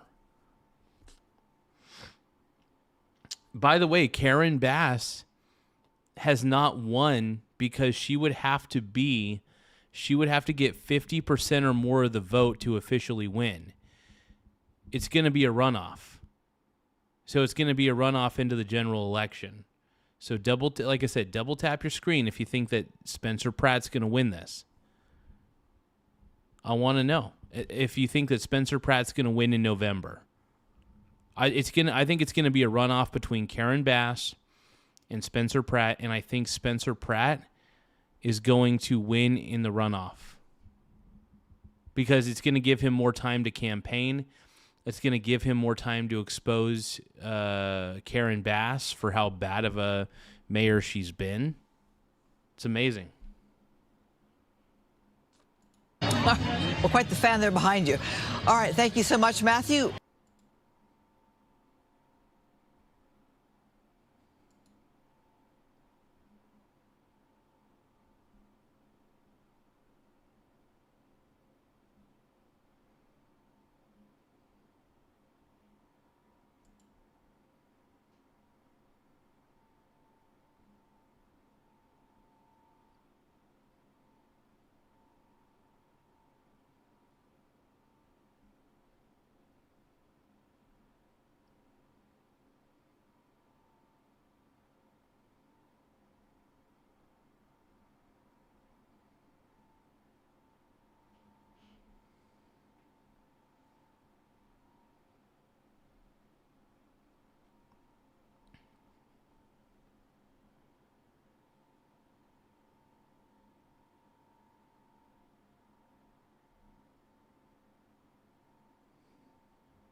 Oh, wow. A note from the CEO of Patreon? Really? Dear creator community, my name is Jack Conti, and I'm the CEO and co-founder of Patreon. On May 29th, Patreon received an official takedown request filed by Bricks and Minifigs for media and accounts related to Reckless Ben and an ongoing dispute regarding a local Lego consignment issue. This is the verified complaint with exhibits. This is the request for immediate content removal pursuant to temporary restraining order. And this is the motion for the temporary restraining order and preliminary injunction. So after an extensive review and investigation by Patreon's Trust and Safety team, we have in fact unfortunately determined that Bricks and Minifigs can stuff it. We're keeping Ben's page up. And if Bricks and Minifigs doesn't like that, they can sue us.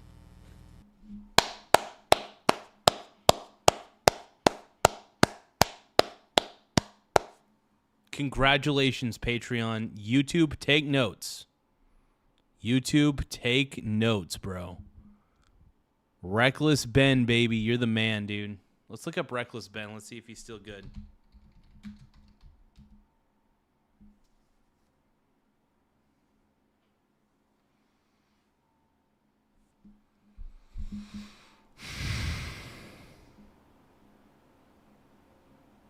Yeah, no, Violent Skies, exactly. I am glad because Reckless Ben's the man, dude. I love Reckless Ben. I think he's a hero at this point. He's a stud. He's an amazing human being for trying to help Brian Mansell get his father's Lego collection back. I think that's honorable, man. I love it.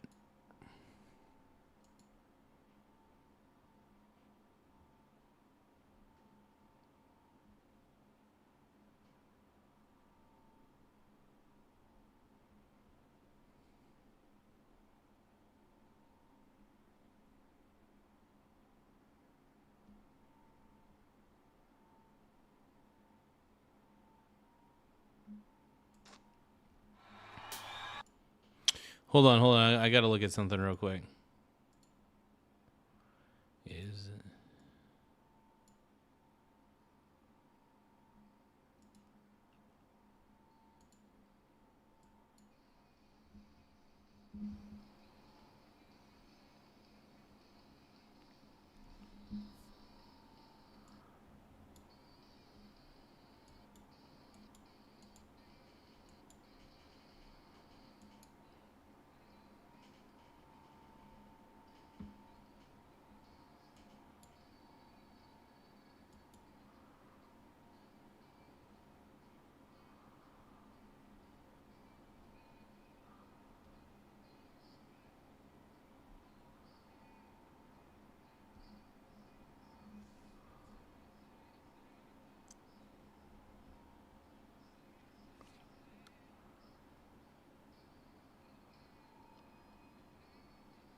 Amazing, dude. Dude, Our Lady Peace is so fucking cool, dude.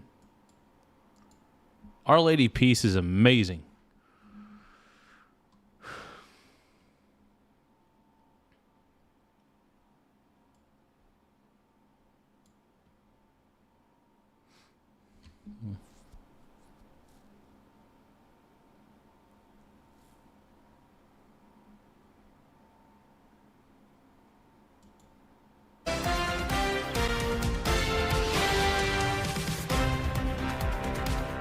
The time has come after months of campaigning, debates, and even a few scandals. It is primary night in California. Good evening. I'm Micah Ullman. And I'm Cher Calvin. Welcome. I'm Micah Ullman. I like that guy's voice. He's got a very commanding voice.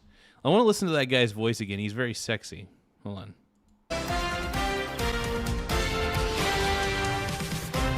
He doesn't sound like a soy boy. I like that.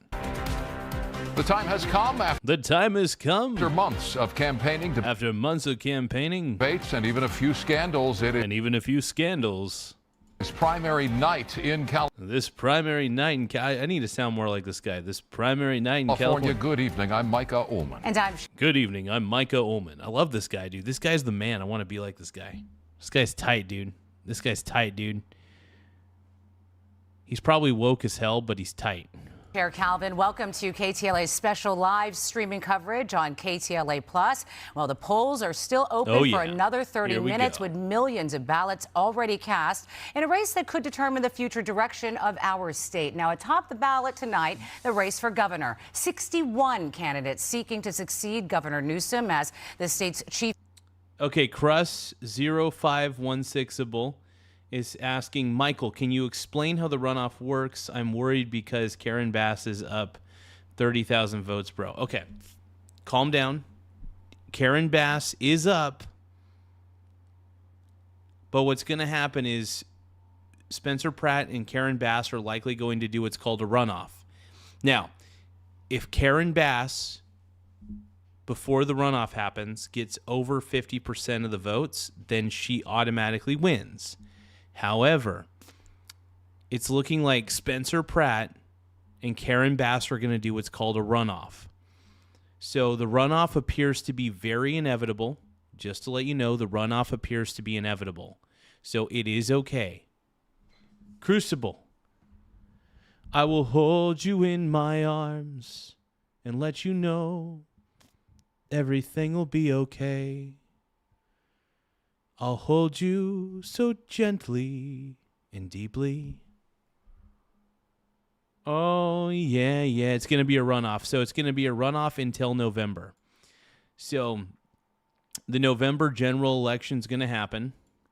It's looking like Karen Bass is advancing to the general election. She's not going to get over 50% of the votes. And it looks like Spencer Pratt is most likely going to come in second, which is kind of what we all hoped for. Los Angeles appears to be very divided between Nithya Raman, Spencer Pratt, and Karen Bass. However, I would say almost 1/3 of Angelinos have been voting for Spencer Pratt. And honestly, that's really impressive considering Los Angeles is the woke capital of the world. Seriously, considering that Los Angeles is the woke capital of the U.S., I'm all for Spencer Pratt, baby. I love me some Spencer Pratt, dude. Give me those crystals, bro. Chief executive, and the race could not be tighter. Former HHS Secretary. Oh, it's tight, dude. It's tight. And former California. Now, this is the governor's race right here. Steve Hilton.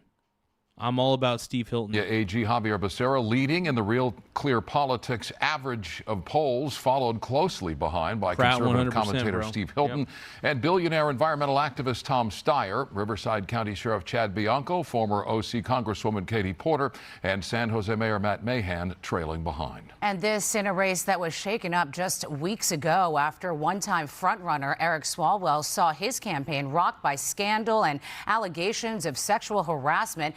Swalwell dropping out of the race and resigning from Congress, creating an opening for Becerra to surge. 4.7 million ballots already cast statewide. Democrats making up 47% of early returns compared to Republicans who make up just 32%. But there does appear to be an enthusiasm gap tonight, with 26% of Republicans returning their ballots compared to 21% of Democrats. Could that be a hint of things to come? Or are Democrats just holding on as long as possible in a race that has seen... I think the demon rats are gonna lose. I think people are tired of Democrats. Even the Democrats are tired of Democrats. They're done. Too many ups and downs. And as races are determined statewide, the nation's eyes are here on L.A., where reality star Spencer Pratt and Councilwoman Nithya Raman are challenging incumbent Mayor Karen Bass. That race is still anyone's game. Polling sites will be open for just about another half hour, but the ballot counting will go on for days, potentially even weeks. KTLA's Chris Wolf live at the LA County. So they're going to be counting the ballots for days and weeks? County Ballot Processing Center in the City of Industry, where it's going to be a long night. Chris. It certainly is for all of us. Micah and Cher, as you said, this is the LA County Ballot Processing Center here in the City of Industry. Take a look around us. This is it, folks, the epicenter of the election and the final stop for all ballots for examining, sorting, scanning, auditing, counting in the 2026 statewide primary election. It is empty right now, but don't worry. Most people just went on a 30-minute dinner break. Yep, they deserve a break too. Workers constantly bring in trays filled with buckets of ballots collected from the various polling centers and drop-off boxes. There is signature verification electronically and sometimes with the human eye. Workers open ballots and sort them, making sure they're filled out properly. No voting for more than one candidate in any category.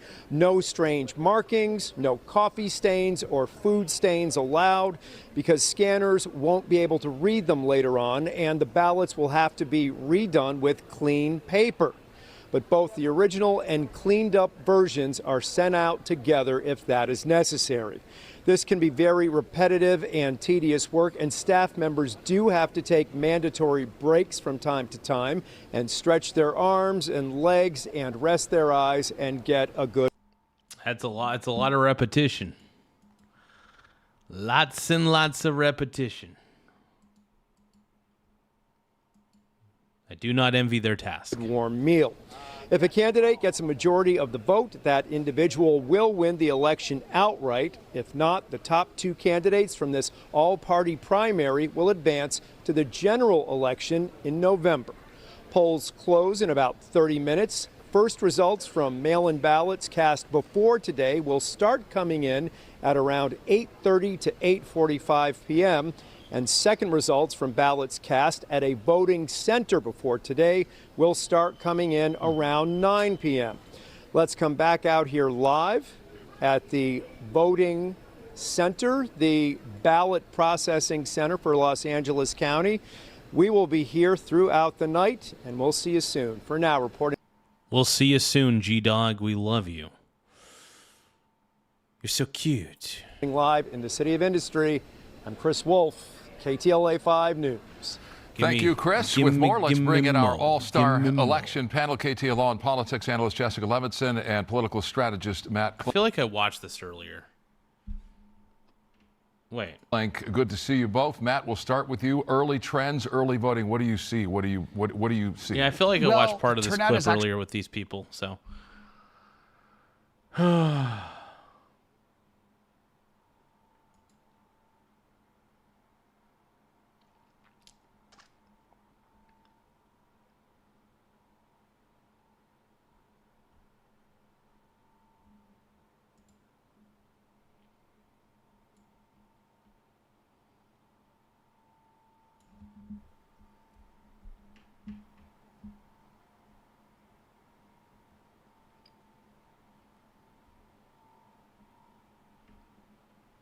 Yeah, this race is crazy, dude. I think we're just about out of things to really analyze. I mean, we're analyzing what we can, analyzing all the videos, understanding what's happening. But yeah, this is crazy, man. I'm pumped. I'm jacked. I'm jacked to the tits. Make sure that, hey, we're almost to 100 likes. If you guys can, double tap your screen to like, double tap your screen to like the stream. We're only 7 likes away from hitting 100 likes. Once again, double tap your screen to like the stream. It does help us grow in a lot of ways. It helps push us out on the algorithm quite a bit. So please double tap your screen. And then ET says that Copper Cab is live. Oh, no. Not Copper Cab. Larson Christopher's looking sexy in the chat as usual. Everybody's looking good. Everybody's always looking good to me, man.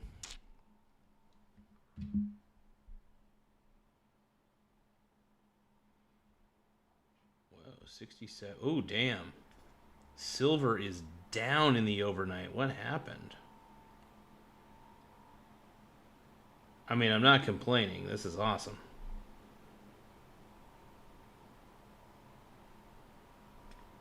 $67.07. All right. Sounds good to me.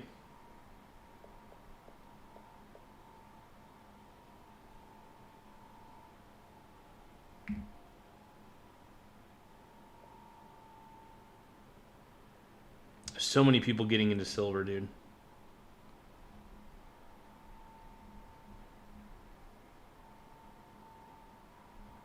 Come on, man. I want to buy it at a lower price. Let me buy it at a lower price. Come on. This is why I love this is why I love trading in the overnight markets, because sometimes I can get a spanking good deal on silver just by swing trading this silver ETF in the overnight markets. I love it, man. I'm jacked. I'm jacked to the tits.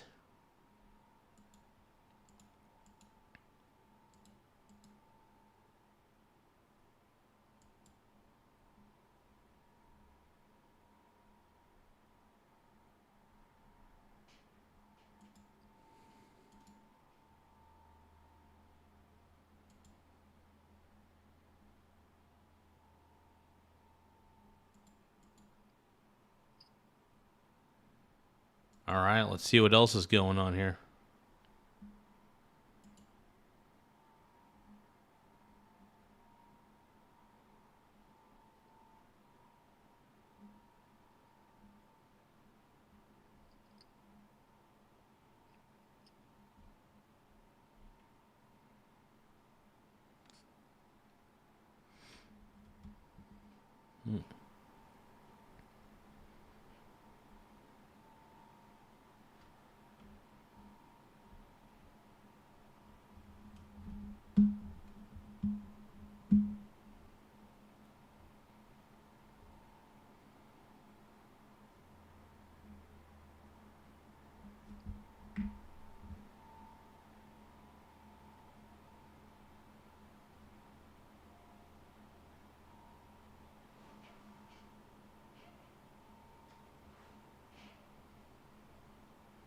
Whoa, Reckless Ben snuck into the Super Bowl?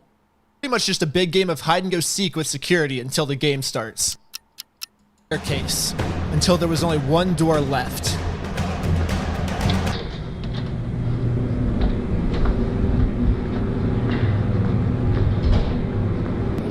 I made it, guys. Dude, he's in. Oh my God. He's in. He made it into the Super Bowl. This is like 4 years ago, by the way. That's crazy.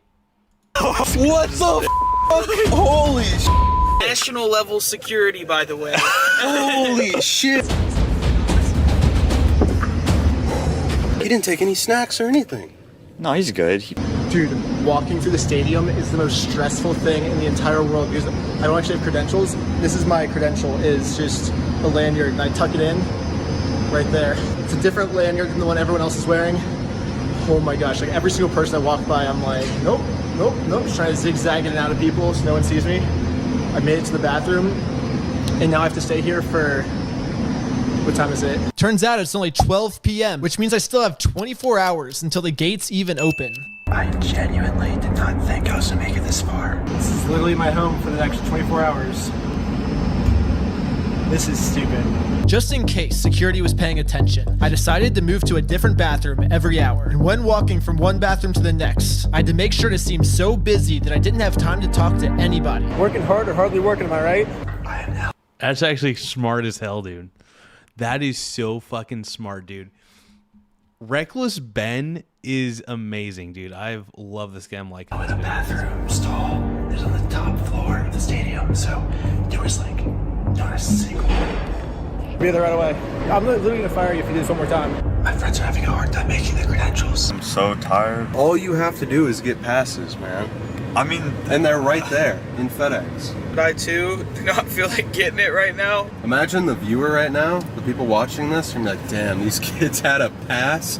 They had a guy on the inside, they were an hour away, and he didn't want to get up. I've been awake for so long. I'm so hungry. My butt hurts. Both my legs have fallen asleep. Alright, what do y'all think? They look pretty legit, bro. I'm starting to hallucinate and see things that aren't there. I was in the bathroom for too long. Everyone is gone. So I stayed in the bathroom for a little bit too long.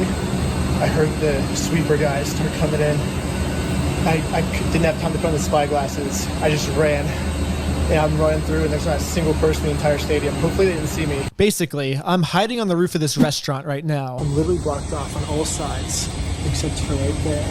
The someone walks right there, they'll be able to see me. And I just have this little thing to block me, which isn't a lot. So if my feet go into right there, and then my head is kind of blocked by this machine. It's kind of crazy. You would think that security would be doing a better job. I mean, this is the Super Bowl. For God's sakes, that's crazy. That's crazy, dude. Oh my God. I need to take a whiz. Hold on.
Oh no. Why is everybody shoes leaning?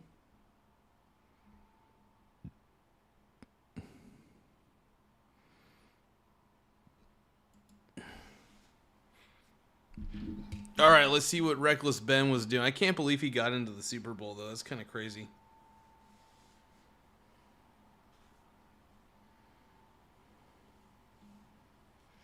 Yeah, this guy's an animal, dude. I love Reckless Ben, dude.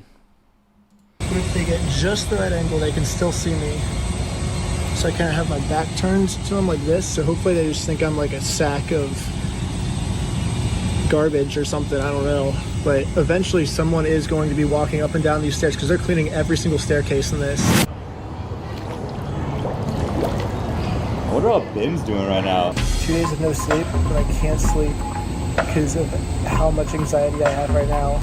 But we're sneaking in the Super Bowl. The most secure building, and all it took was one reckless little Ben. I took a picture on my phone every hour just because I knew that you guys watching wouldn't believe that I wasn't able to sleep after 2 days, making it now 3 days of no sleep. That's genuinely how terrified I was. I am dying in every way possible, but I'm still psyched because of how crazy it is that I'm actually right about to sneak into the Super Bowl. And this, yes, this is the face of someone who hasn't slept in 3 days, eaten or drinking anything in 2 days, has been physically shivering the last 5 hours, breathing in nothing but dust, is absolutely terrified I'm gonna get arrested. But I can't tell what reality is anymore because I'm hallucinating so hard that I actually think these generators are like talking with each other to create some evil plot to kill me. But no, I actually...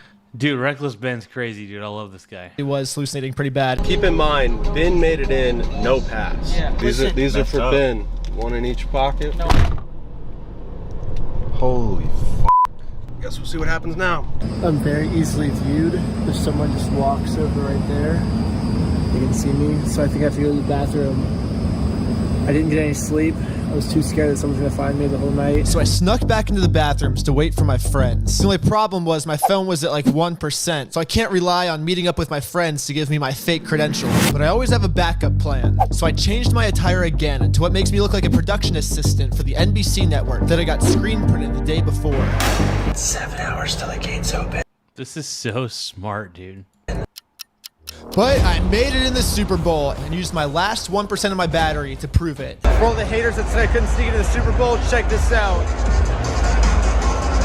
What up? Yeah, so what? I might be really super duper dirty and disgusting because I just climbed through a bunch of vents, but I'm here, bruh. What happened to my friends? They ended up sneaking in too. That was it. I'm gonna tag them down in the description if you want to watch their video of how they did it. Not only do they end up getting in, they end up getting so far in that they're hanging out with like the halftime Super Bowl people. They got crazy VIP access. I wish my phone battery didn't die because that seems really fun. Anyways, it was a success. And the only thing I can do now is hope the police don't show up at my door because I'm pretty sure posting this is very illegal and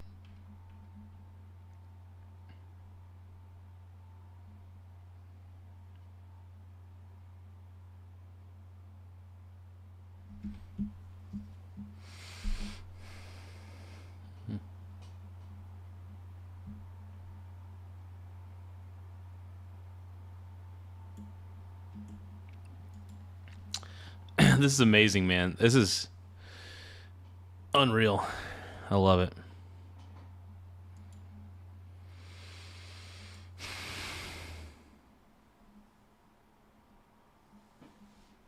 Let's take a look at the Los Angeles mayor's race. Let's see what's happening. Spencer Pratt, baby. It's my brone, dude. My brony.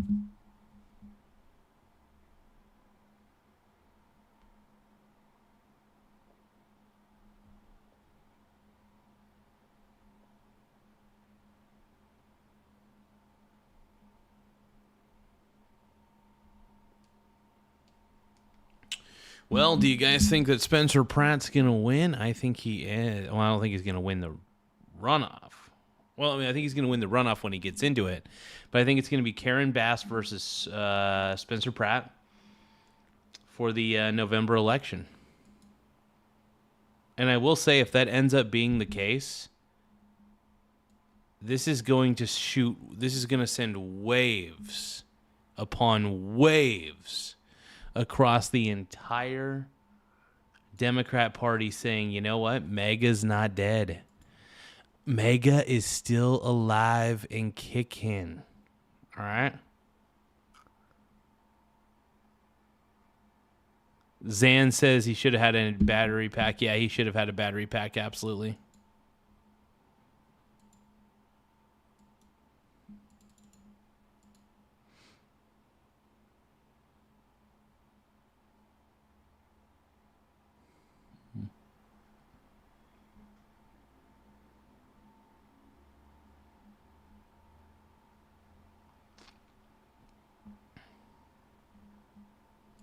Between all these stores is a Bricks and Minifigs, a well-known third-party Lego store, and this store had a great selection. But here's the thing, one of the employees there, don't remember his name, had told me that the UCS set releasing on May 4th is going to be a Skyhopper including a Tusken Raider camp. But that I know... I don't care.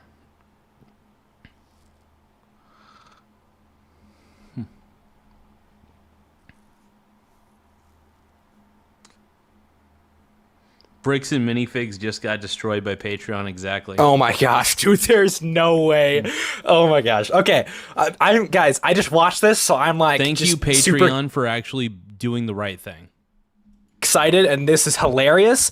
Basically, Patreon made a response because Bricks and Minifigs sent them a takedown request for Ben's Patreon account or the videos that Ben is doing on there, because obviously Bricks and Minifigs wants to silence Ben any way possible. So they thought sending a takedown request to Patreon would work. And the Patreon CEO had a had a little bit to say about the takedown request and if they're going to honor it or not. He posted a 50-second YouTube video, so I'm just going to let you guys watch it here and let me know what you think. My name is Jack Conte, and I'm the CEO and co-founder of Patreon. On May 29th, Patreon received an official takedown request filed by Bricks and Minifigs for media and accounts related to Reckless Ben and an ongoing dispute regarding a local Lego consignment issue. This is the verified complaint with exhibits. This is the request for immediate content removal pursuant to temporary restraining order. And this is the motion for the temporary restraining order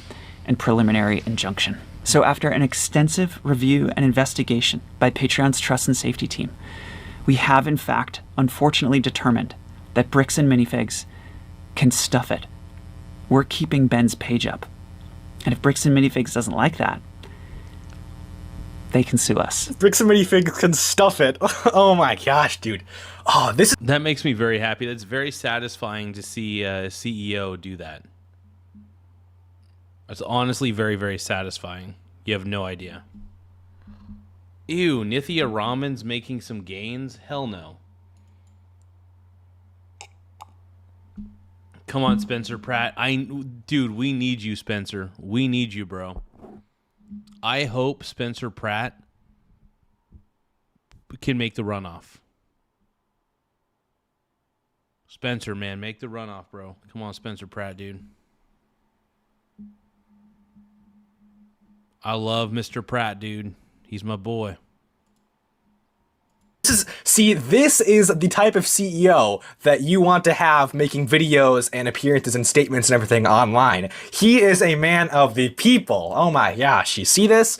That is so funny. That is so funny. Okay, I am so glad that Patreon is taking Ben's side in this. Obviously, they're going to win for public opinion. Patreon is. And honestly, I am a big supporter of Patreon now. I'm not regretting paying for Ben's Patreon at all. I want to double that payment now after seeing the CEO's response. Holy, that's so awesome. See, I love it when I love it when platforms are creator friendly, because you have to be creator friendly. The creators matter.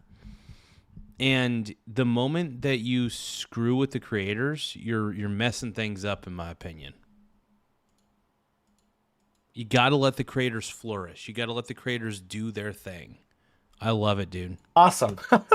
That's awesome. Oh my gosh, dude. That is just that. Oh, that's so funny too. The way he did that, he led up to it thinking he was going to say, unfortunately we had to take Ben's stuff down, and then just does a complete 180. That was a great twist.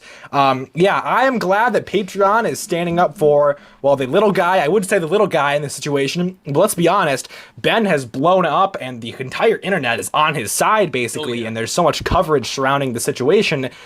Basically, Bricks and Minifigs is starting to become the little guy. I mean, sure, they have, a good legal team and a lot of money to spend on a case like this, but they're going to start losing money pretty quickly in other ways. Yeah, because nobody wants to go to a Bricks and Minifigs to spend their money.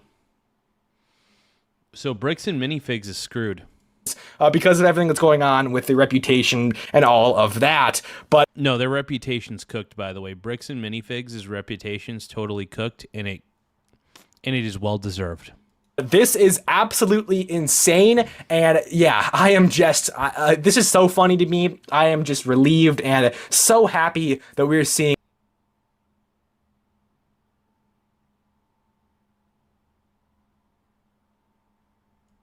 at least some people make smart decisions with their companies. Bricks and Minifigs, maybe you can watch this 50-second video. Just take 50 seconds out of your time. Ammon McNeff. Just watch this, and maybe you can learn how to actually, have public opinion on your side and have people actually support you. Turns out when you make the right decision, when you take accountability, people actually might want to support your business. I don't know. Maybe he doesn't know that. Maybe he needs to watch this video and just, see how he should be acting on the internet. But that being said, there isn't a whole lot to say about this. I just wanted to make this quick video because it is hilarious to me, and yeah, I am just so happy for Ben and the fact that Patreon took the right side on this. So shout out to the CEO of Patreon.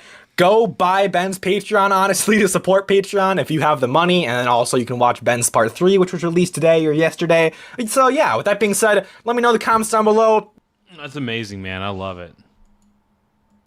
Yeah, kudos to Patreon CEO, man, for doing the right thing.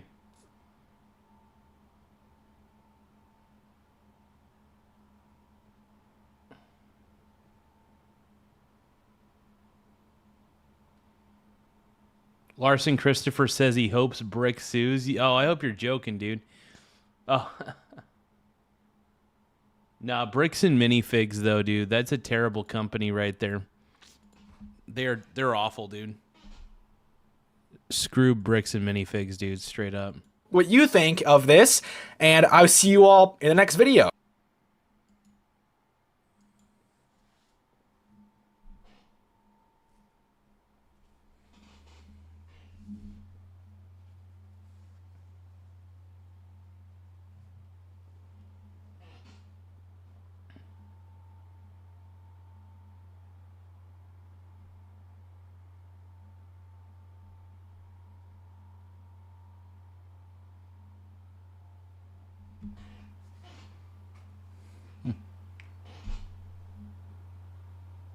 Reckless Ben hired 2 private investigators to investigate each other. I hired 2 private investigators to investigate each other. Yeah, I told both private investigators that they're appearing as a guest on a show called To Catch a Cheater. And in this episode, the private investigator has to catch a gay man who's cheating on his husband. I'm Jeremy. I'm a private investigator, and we're right around the corner to bust a cheating husband who has a husband. You're gonna need to lightly try to convince him that you are, in fact, a homosexual. We gave each private investigator details about the other private... Oh my God.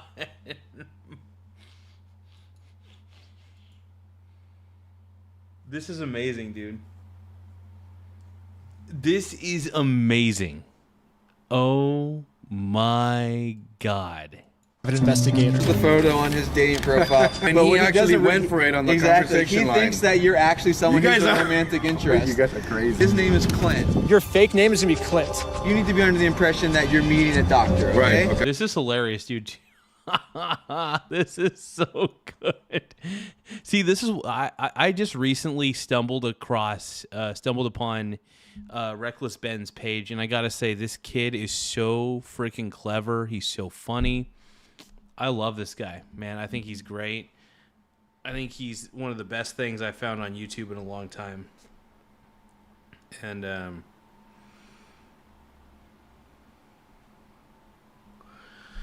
all right, let's keep watching. Okay. We did a few rehearsals to get our private investigators ready for the mission. This right here. You can send me to kiss? You can. Okay. Uh-huh.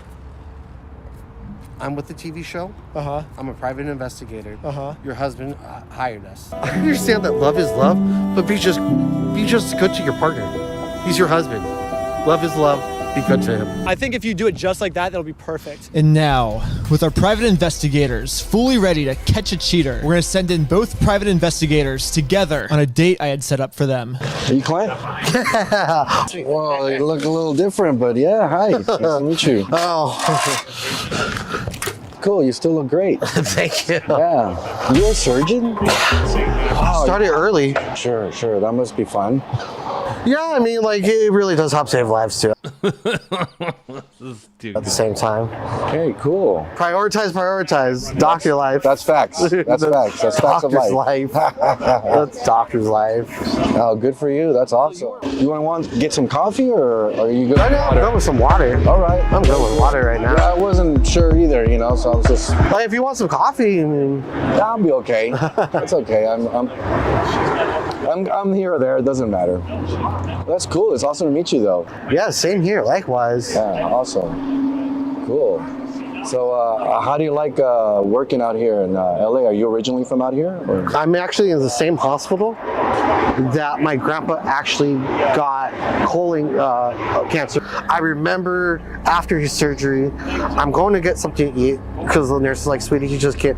And then I come back, my grandpa's gone, and I'm like, wait, where is he at? You? I mean, the same thing. I just dazzle here and there, and wherever, you know, I have my ways of working, you know, so I can drive sometimes for people, and I get my little clients here and there, and it keeps me afloat. So Definitely helps out. Yeah, nothing major. It helps you float. I mean, that's hustling. I am. That's the life that I chose. It's the life that I live, and so I get to hustle. And you know, as long as I stay legit, it's great. Both private investigators are doing a great job at hiding their true identities. But now, each private investigator is going to start using his private investigator skills to see if they can bait the other person into saying something convicting. So what do you have plans for today? There's so much stuff out here.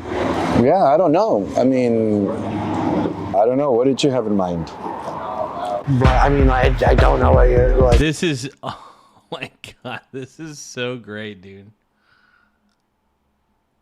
Oh my God, dude, this is hilarious. Really up for. Okay. I mean, there's right across the street. There's like I saw Santa Monica Pier. Yes, that's also a lot of fun too. That's a lot of fun. Yeah, bro day. Right on. I think there's like a nice restaurant there too. Sounds fancy. Are you whining and dining me? This is so funny. I love this so much. You're the surgeon. Touche. I have my plastics on me. That's right. Cool. But yeah, I mean, I don't know how to say it. It's just, I'm buying dinner. Is this considered a date? Or oh, okay. Well, see, the thing is that I'm not really Calypso. My name is John. Your husband, I know you're married, and he's really believing that you're cheating on him. Is this facts? Are you trying to cheat? Are you trying to like ask me out and go dating and when you're a married man? Not at all. Not at all. Because that's what I just understood right now. That's not what the recollections are. Right. Because it's kind of odd that I have. This is so amazing. Information on you. Okay. Oh yeah. What's that? Huh? What's that? I can tell you, I'm not married. You're not married? No. Okay. I'm definitely not married. Well, interesting. Interesting because where's the information? I actually have something right here. What is that?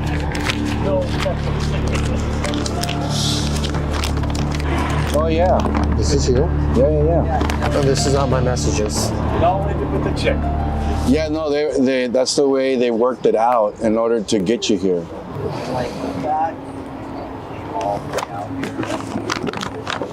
You've been busted, my friend. What's that? You've been busted. I even have a mic on me. So do I. There's a camera there looking at us. I already know. Yeah. They said not to acknowledge it. I know. I was brought here to like speak to you, and I was told the exact same thing. Yeah, touche. Basically. Happily married man. Yeah. You are? Very happily married man. Me, to a woman. Oh, right on, good. Definitely heterosexual. Same. Well, bro, that's incredible. Like, we've been just had, I guess. This is I thought I was going to so bust you, dude. Really? I really thought I had so many good lines. Love is love, but you know what? Be good to your husband. You were cheating on somebody's heart. Your husband's. How dare you, asshole. Oh, bro. I like that. That was really good. Hey, he's a good actor. Most people That's good. are probably getting a kick out of seeing two heterosexual men, going at it, trying to convince each other that they're homosexual. Congratulations, you guys were both private investigators investigating each other. No one actually was cheating on their husband, so congratulations, guys. And no one's even married to a male. Yeah. Hey, you know what? We have nothing against it. It's okay. That's your prerogative, your choice. Love is love. There is eternal outcome with that, but that's all y'all of us. That's your choice, but. Oh, man.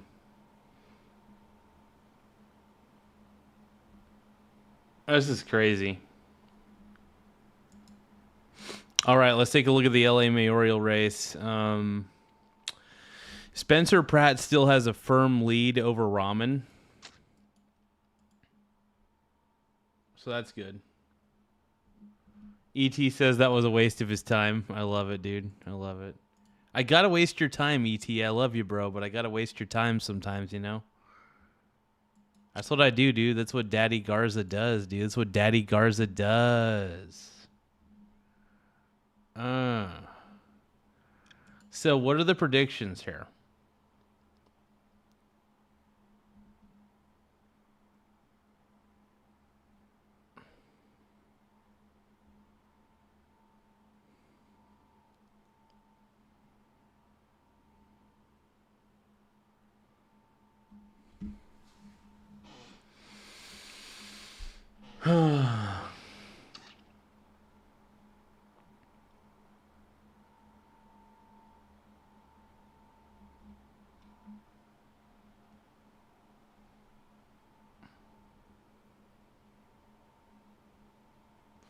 I think it's pretty obvious that Spencer Pratt, I really do believe, is going to be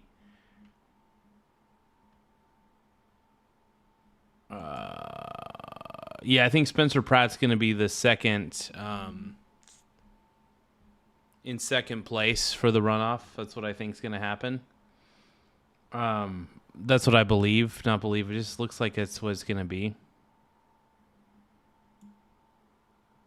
Yeah, so we're going to see what's happening, I guess.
Oh, this shit's funny.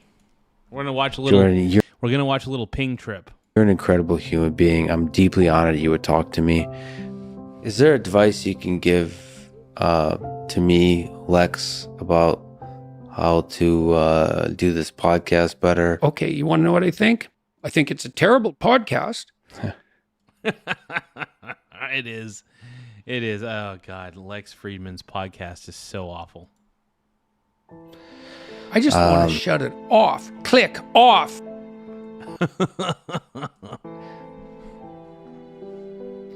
I feel like this is What do you know? You don't know anything. How dare you? This is a place where people paid to hear me talk. We're in it together. Just shut the hell up, idiot. you can't even comprehend. It's a bloody catastrophe. And that's why you're in the miserable state you're in. You're just ignorant beyond comprehension, which is not pleasant. Unbearable in some sense. You're not the man for the job. Who do you think you're fooling? Well, let me ask you a question. Nope. Just listen to you. You're scared stiff and in a state of panic. It really exposes you. This is a weird thing that you're doing. And it hurts. I don't deserve that. Oh well, too bad for you. I know you're full of snakes. I know it. Maybe I know it more than you do. Let me turn the tables on you. So first of all, I'm worried that you are basically creating hate. You, Jordan Peterson, seem to be somebody creating hate. Oh yeah? That was a really bad move. I'm going to be your worst nightmare. You're unstable. You know, it's kind of unfortunate. But according to our models, you're going to have to die. You ever meet someone truly dangerous?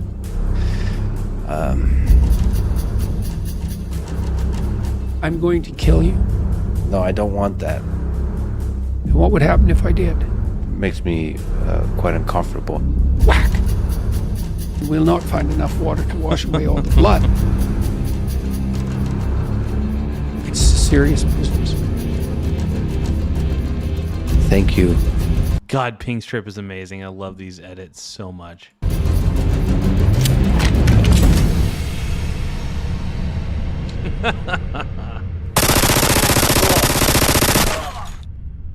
JP, baby.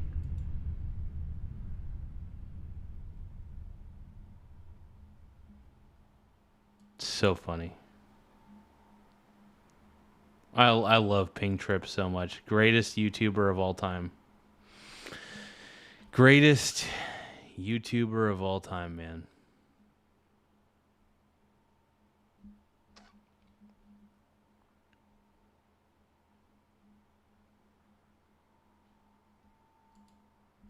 You want to see some shit? Yeah.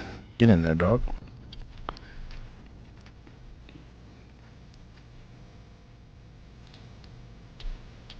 I'm feeling really good. Dude, I'm high as f***.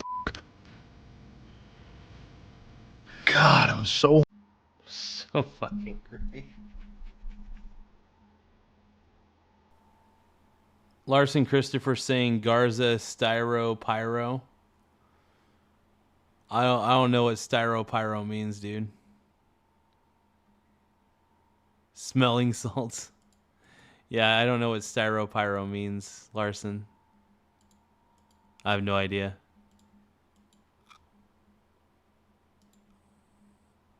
That's funny though, man. I love it.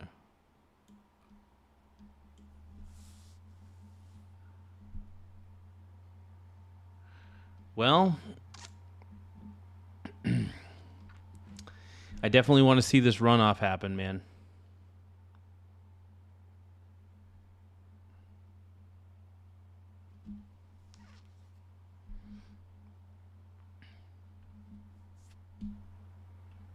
Crazy.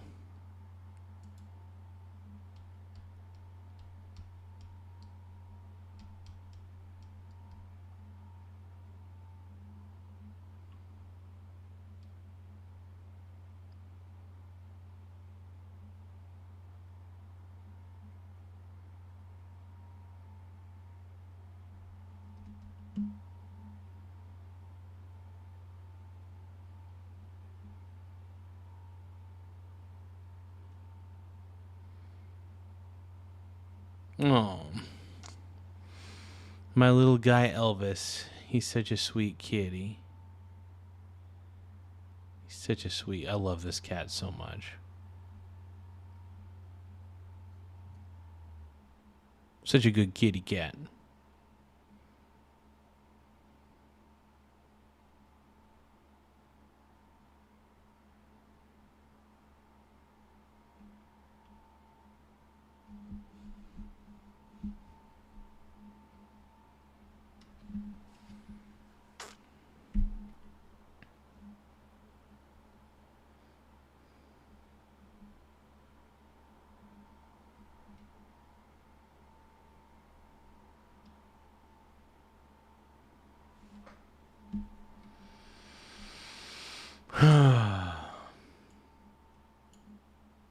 think I'm just tired.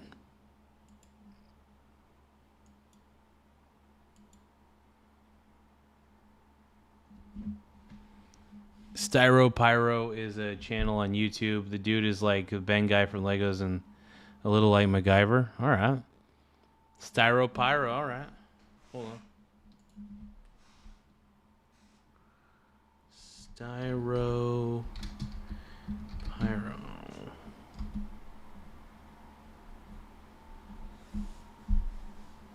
This guy sounds pretty dope. I like it.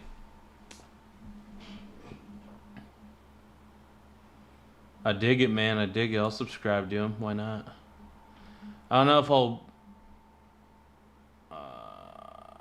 don't know if I'm going to watch his channel at the moment, but I'll subscribe to it for sure.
One moment.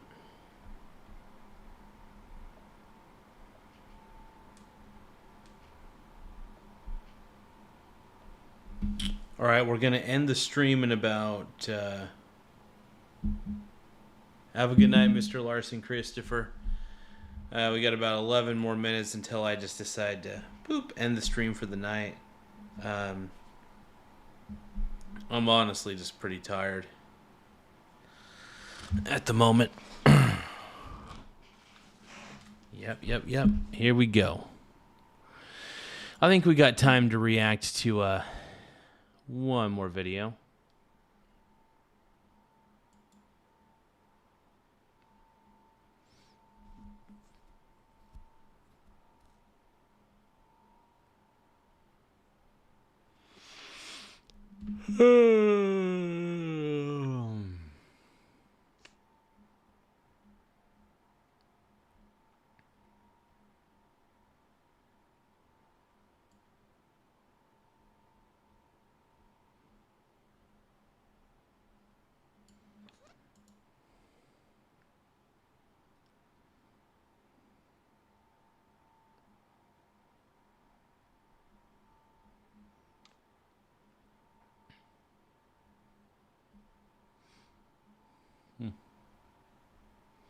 Give me a few more moments, everybody.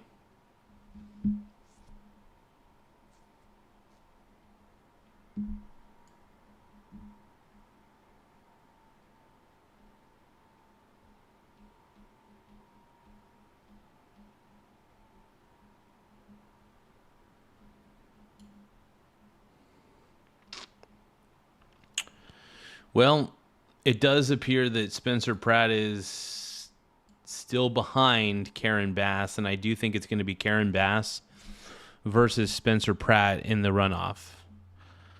53% expected votes are in. Pratt still has a pretty commanding lead over Nithya Raman.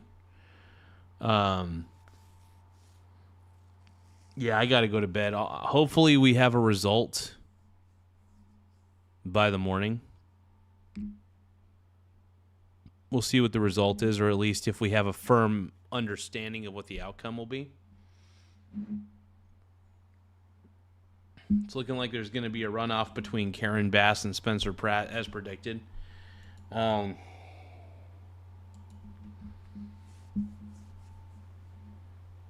Crazy, though.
You know.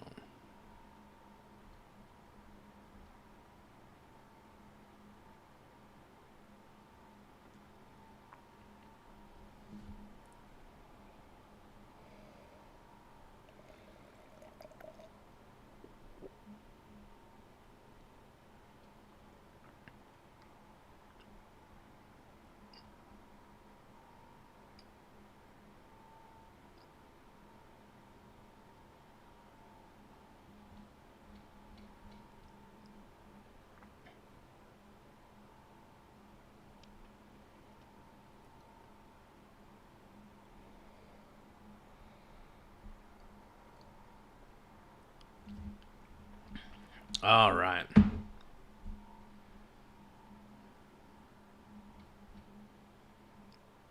Okay, guys, I'm tired. I can't do it right now.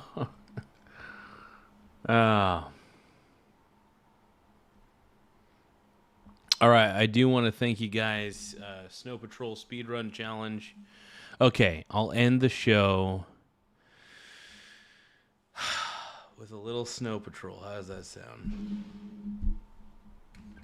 I hope you guys send me some gifts though. Hopefully you guys send me some gifts because I'm gonna be singing a little bit of Snow Patrol. Okay, this is for you guys, and I hope you guys send me some gifts. Don't forget to send gifts. Okay. We'll do it all. Everything on our own. We don't need anything or anyone.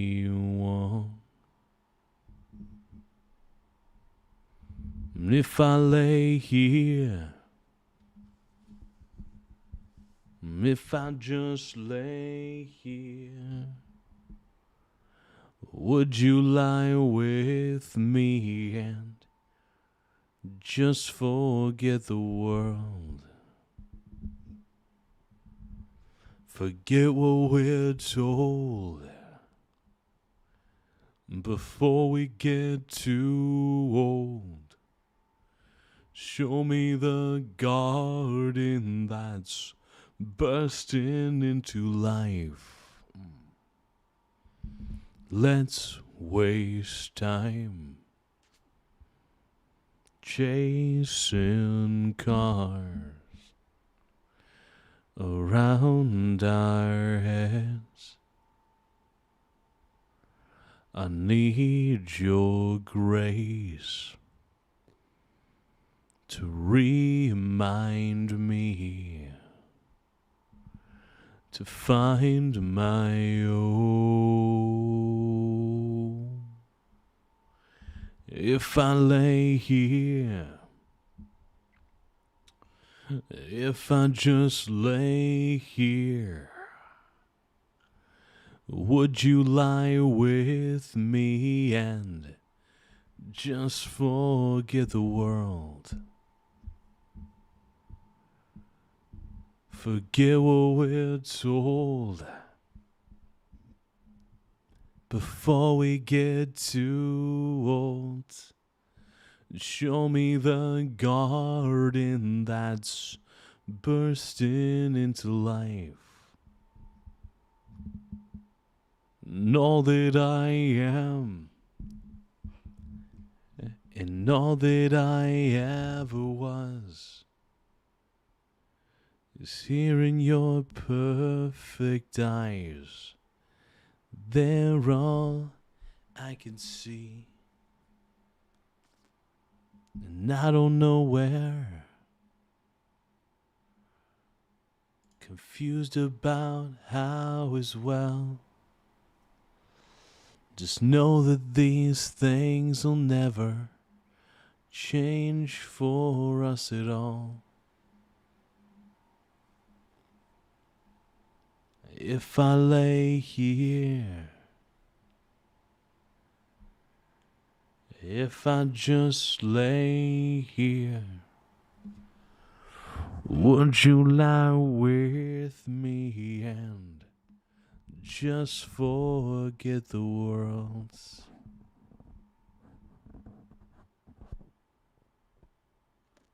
And I was called out in the dark by a choir of beautiful cheats. And as the kids took back the parks, you and I were left with the streets. Show me now, show me the arms aloft, every eye trained on a different star. This magic, this drunken semaphore, and we are listening, and we're not blind. This is your life, this is your time. We are listening, and we're not blind. Wait a minute, what error did I make?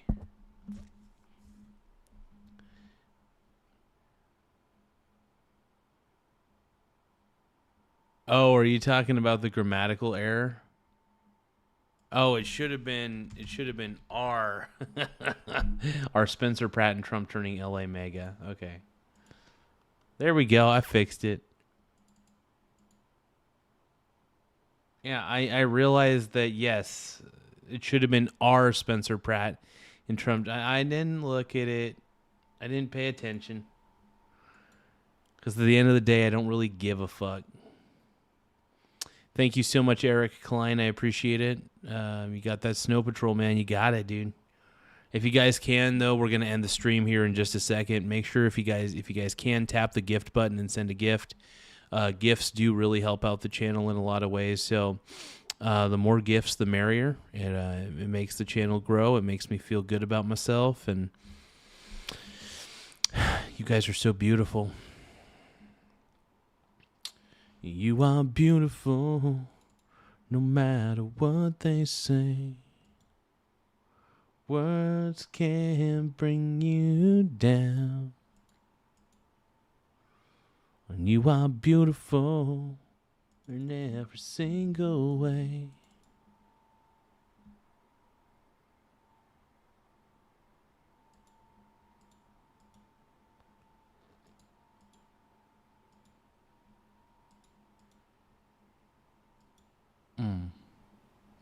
But anyway, thank you guys for tapping the subscribe button in the upper right-hand corner. It really does help the channel grow in more ways than one.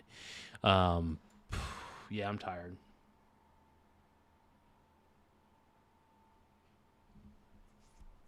Eric Klein, I don't know that song actually, but you guys, I really am tired.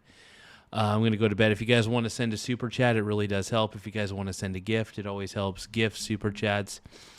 Becoming a channel member, only 99 cents a month, by the way, if you guys want to become a channel member. I'm really tired. More tired than I anticipated. I will catch you all. I'll catch you all later. Bye for now. Boom.